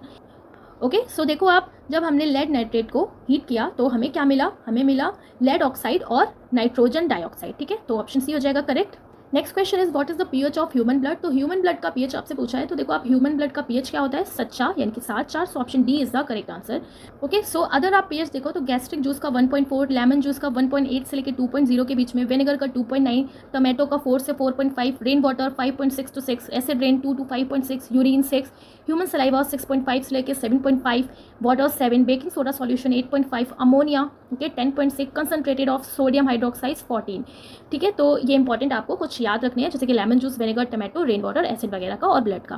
Question number next अब आप देखो which of the following statement is not correct regarding Rutherford nuclear model of an atom. तो रदरफोर्ड के परमाणु मॉडल के संबंध में निम्नलिखित में से कौन सा कथन सही नहीं है। तो देखो रदरफोर्ड का पूछा है। ओके तो the size of nucleus is very large as compare to the size of the atom. जो साइज था न्यूक्लियस का वो बड़ा था एटम के कंपेरिजन में, बिल्कुल गलत है। ओके तो ऑप्शन फर्स्ट हो जाएगा हमारा रॉन्ग। सेकंड आप देखो the electrons revolve around the nucleus in circular path. तो जो इलेक्ट्रॉन्स हैं रिवॉल्व करते हैं न्यूक्लियस के अराउंड सर्कुलर पाथ, तो ये हमारा स्टेटमेंट ठीक है। There is a positively charge centre in an atom called the nucleus. तो एक पॉजिटिवली चार्ज सेंटर है एटम में जिसको न्यूक्लियस कहा जाता है। ठीक है सेंटर की बात कर रहे हैं, ये भी ठीक है। फोर्थ है nearly all the mass of an atom resides in the nucleus. तो जितना भी मास होता है एटम का वो न्यूक्लियस में रिसाइड करता है। ठीक है सो ये भी बिल्कुल सही है। तो देखो आप कौन सा स्टेटमेंट हमारा गलत हो गया, फर्स्ट वाला ही गलत हो गया क्योंकि हमने क्या पढ़ा था, जो भी न्यूक्लियस है उसका जो साइज है वो एटम के साइज से छोटा है। Okay so option A is the correct answer. Question number 50 is which of the following is mono atomic. अब मोनो एटॉमिक की बात हो रही है यानी कि जिसमें सिंगल एटम है, तो सिंगल एटम कौन सा है, हीलियम है सिर्फ। So option fourth is the correct answer. Okay so देखो आप, मोनो एटॉमिक कंसिस्ट करता है एक single atom, only noble gases are exist in single atom because they are non reactive in environment, right. Question number next is an isotope of which of the following is use in the treatment of cancer. तो cancer के treatment में कौन सा isotope हम use करते हैं, तो कौन सा आइसोटोप यूज किया जाता है, कोबाल्ट का, right. So option first is the correct answer. और देखो आप, रेडियो एक्टिव आइसोटोप जो है यूरेनियम 235 ये यूज होता है as a fuel in nuclear reactor, arsenic 74 use for detecting tumour, cobalt 60 use for cancer treatment and iodine 131 use for treatment of goiter।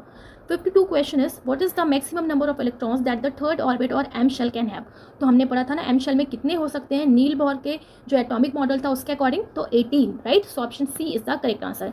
सो आप देखो KLMN शेल्स में तो मैक्सिमम 2n² से हम निकालते हैं ना, मैक्सिमम कितने आ सकते हैं 2n², तो 18 किस में आएगा, एम शेल में, ओके। एम शेल की बात हो रही है तो 18 हो जाएगा हमारा correct answer, okay. Which of the following pair of elements valency is correct. तो एलिमेंट्स और वैलेंसी कौन सी सही है कौन सी गलत है ये आपको बताना है।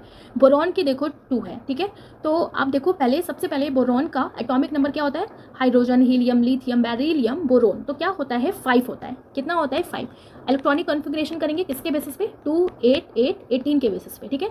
5 है तो पहले में चले गए 2, कितने बच्चे 3, यहाँ पे 3 चले गए। अब इसको क्या करेगा ये, या तो ये 5 ले या तो ये 3 दे दे, तो ये 3 दे देगा, तो कितना हो जाएगा, देने को क्या कहते हैं +3, इसने दे दिया, ये +3 दे देगा क्योंकि इसको 5 कोई देगा ही नहीं, ठीक है।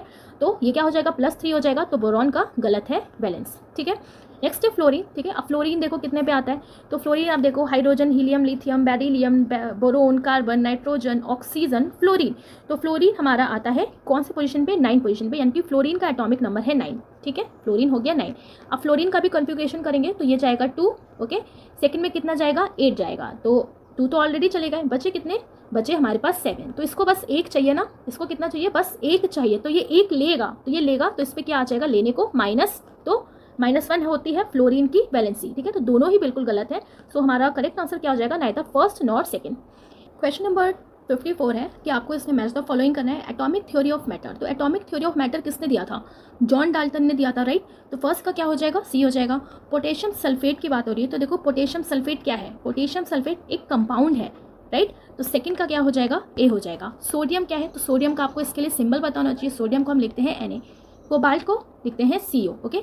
तो थर्ड का क्या हो जाएगा, थर्ड का हो जाएगा हमारा D, और फोर्थ का क्या हो जाएगा हमारा C, फोर्थ का हमारा क्या हो जाएगा B, यानी कि CO, ओके। तो करेक्ट सीक्वेंस हमारा क्या हो जाएगा, फर्स्ट का C, सेकंड का A, थर्ड का D एंड फोर्थ का B, राइट। तो एटॉम की थ्योरी ऑफ मैटर किसने दी थी, जॉन डाल्टन ने दी थी, तो आपको ध्यान रखना है, राइट। सो ये आज का हमारा लास्ट क्वेश्चन था। सो जितने भी इंपॉर्टेंट क्वेश्चन, जो भी कंसेप्ट है वो आज हमने कंप्लीट कर लिया है, केमिस्ट्री का भी, जो आपके एग्जाम के लिए बहुत ही ज़्यादा यूजफुल रहने वाला है, ओके। सो वीडियो अच्छा लगा हो तो आप ज़रूर लाइक करिए, कमेंट करके बताइए और प्लीज़ सपोर्ट। सो मिलेंगे अब नेक्स्ट वीडियो में। Thanks for watching.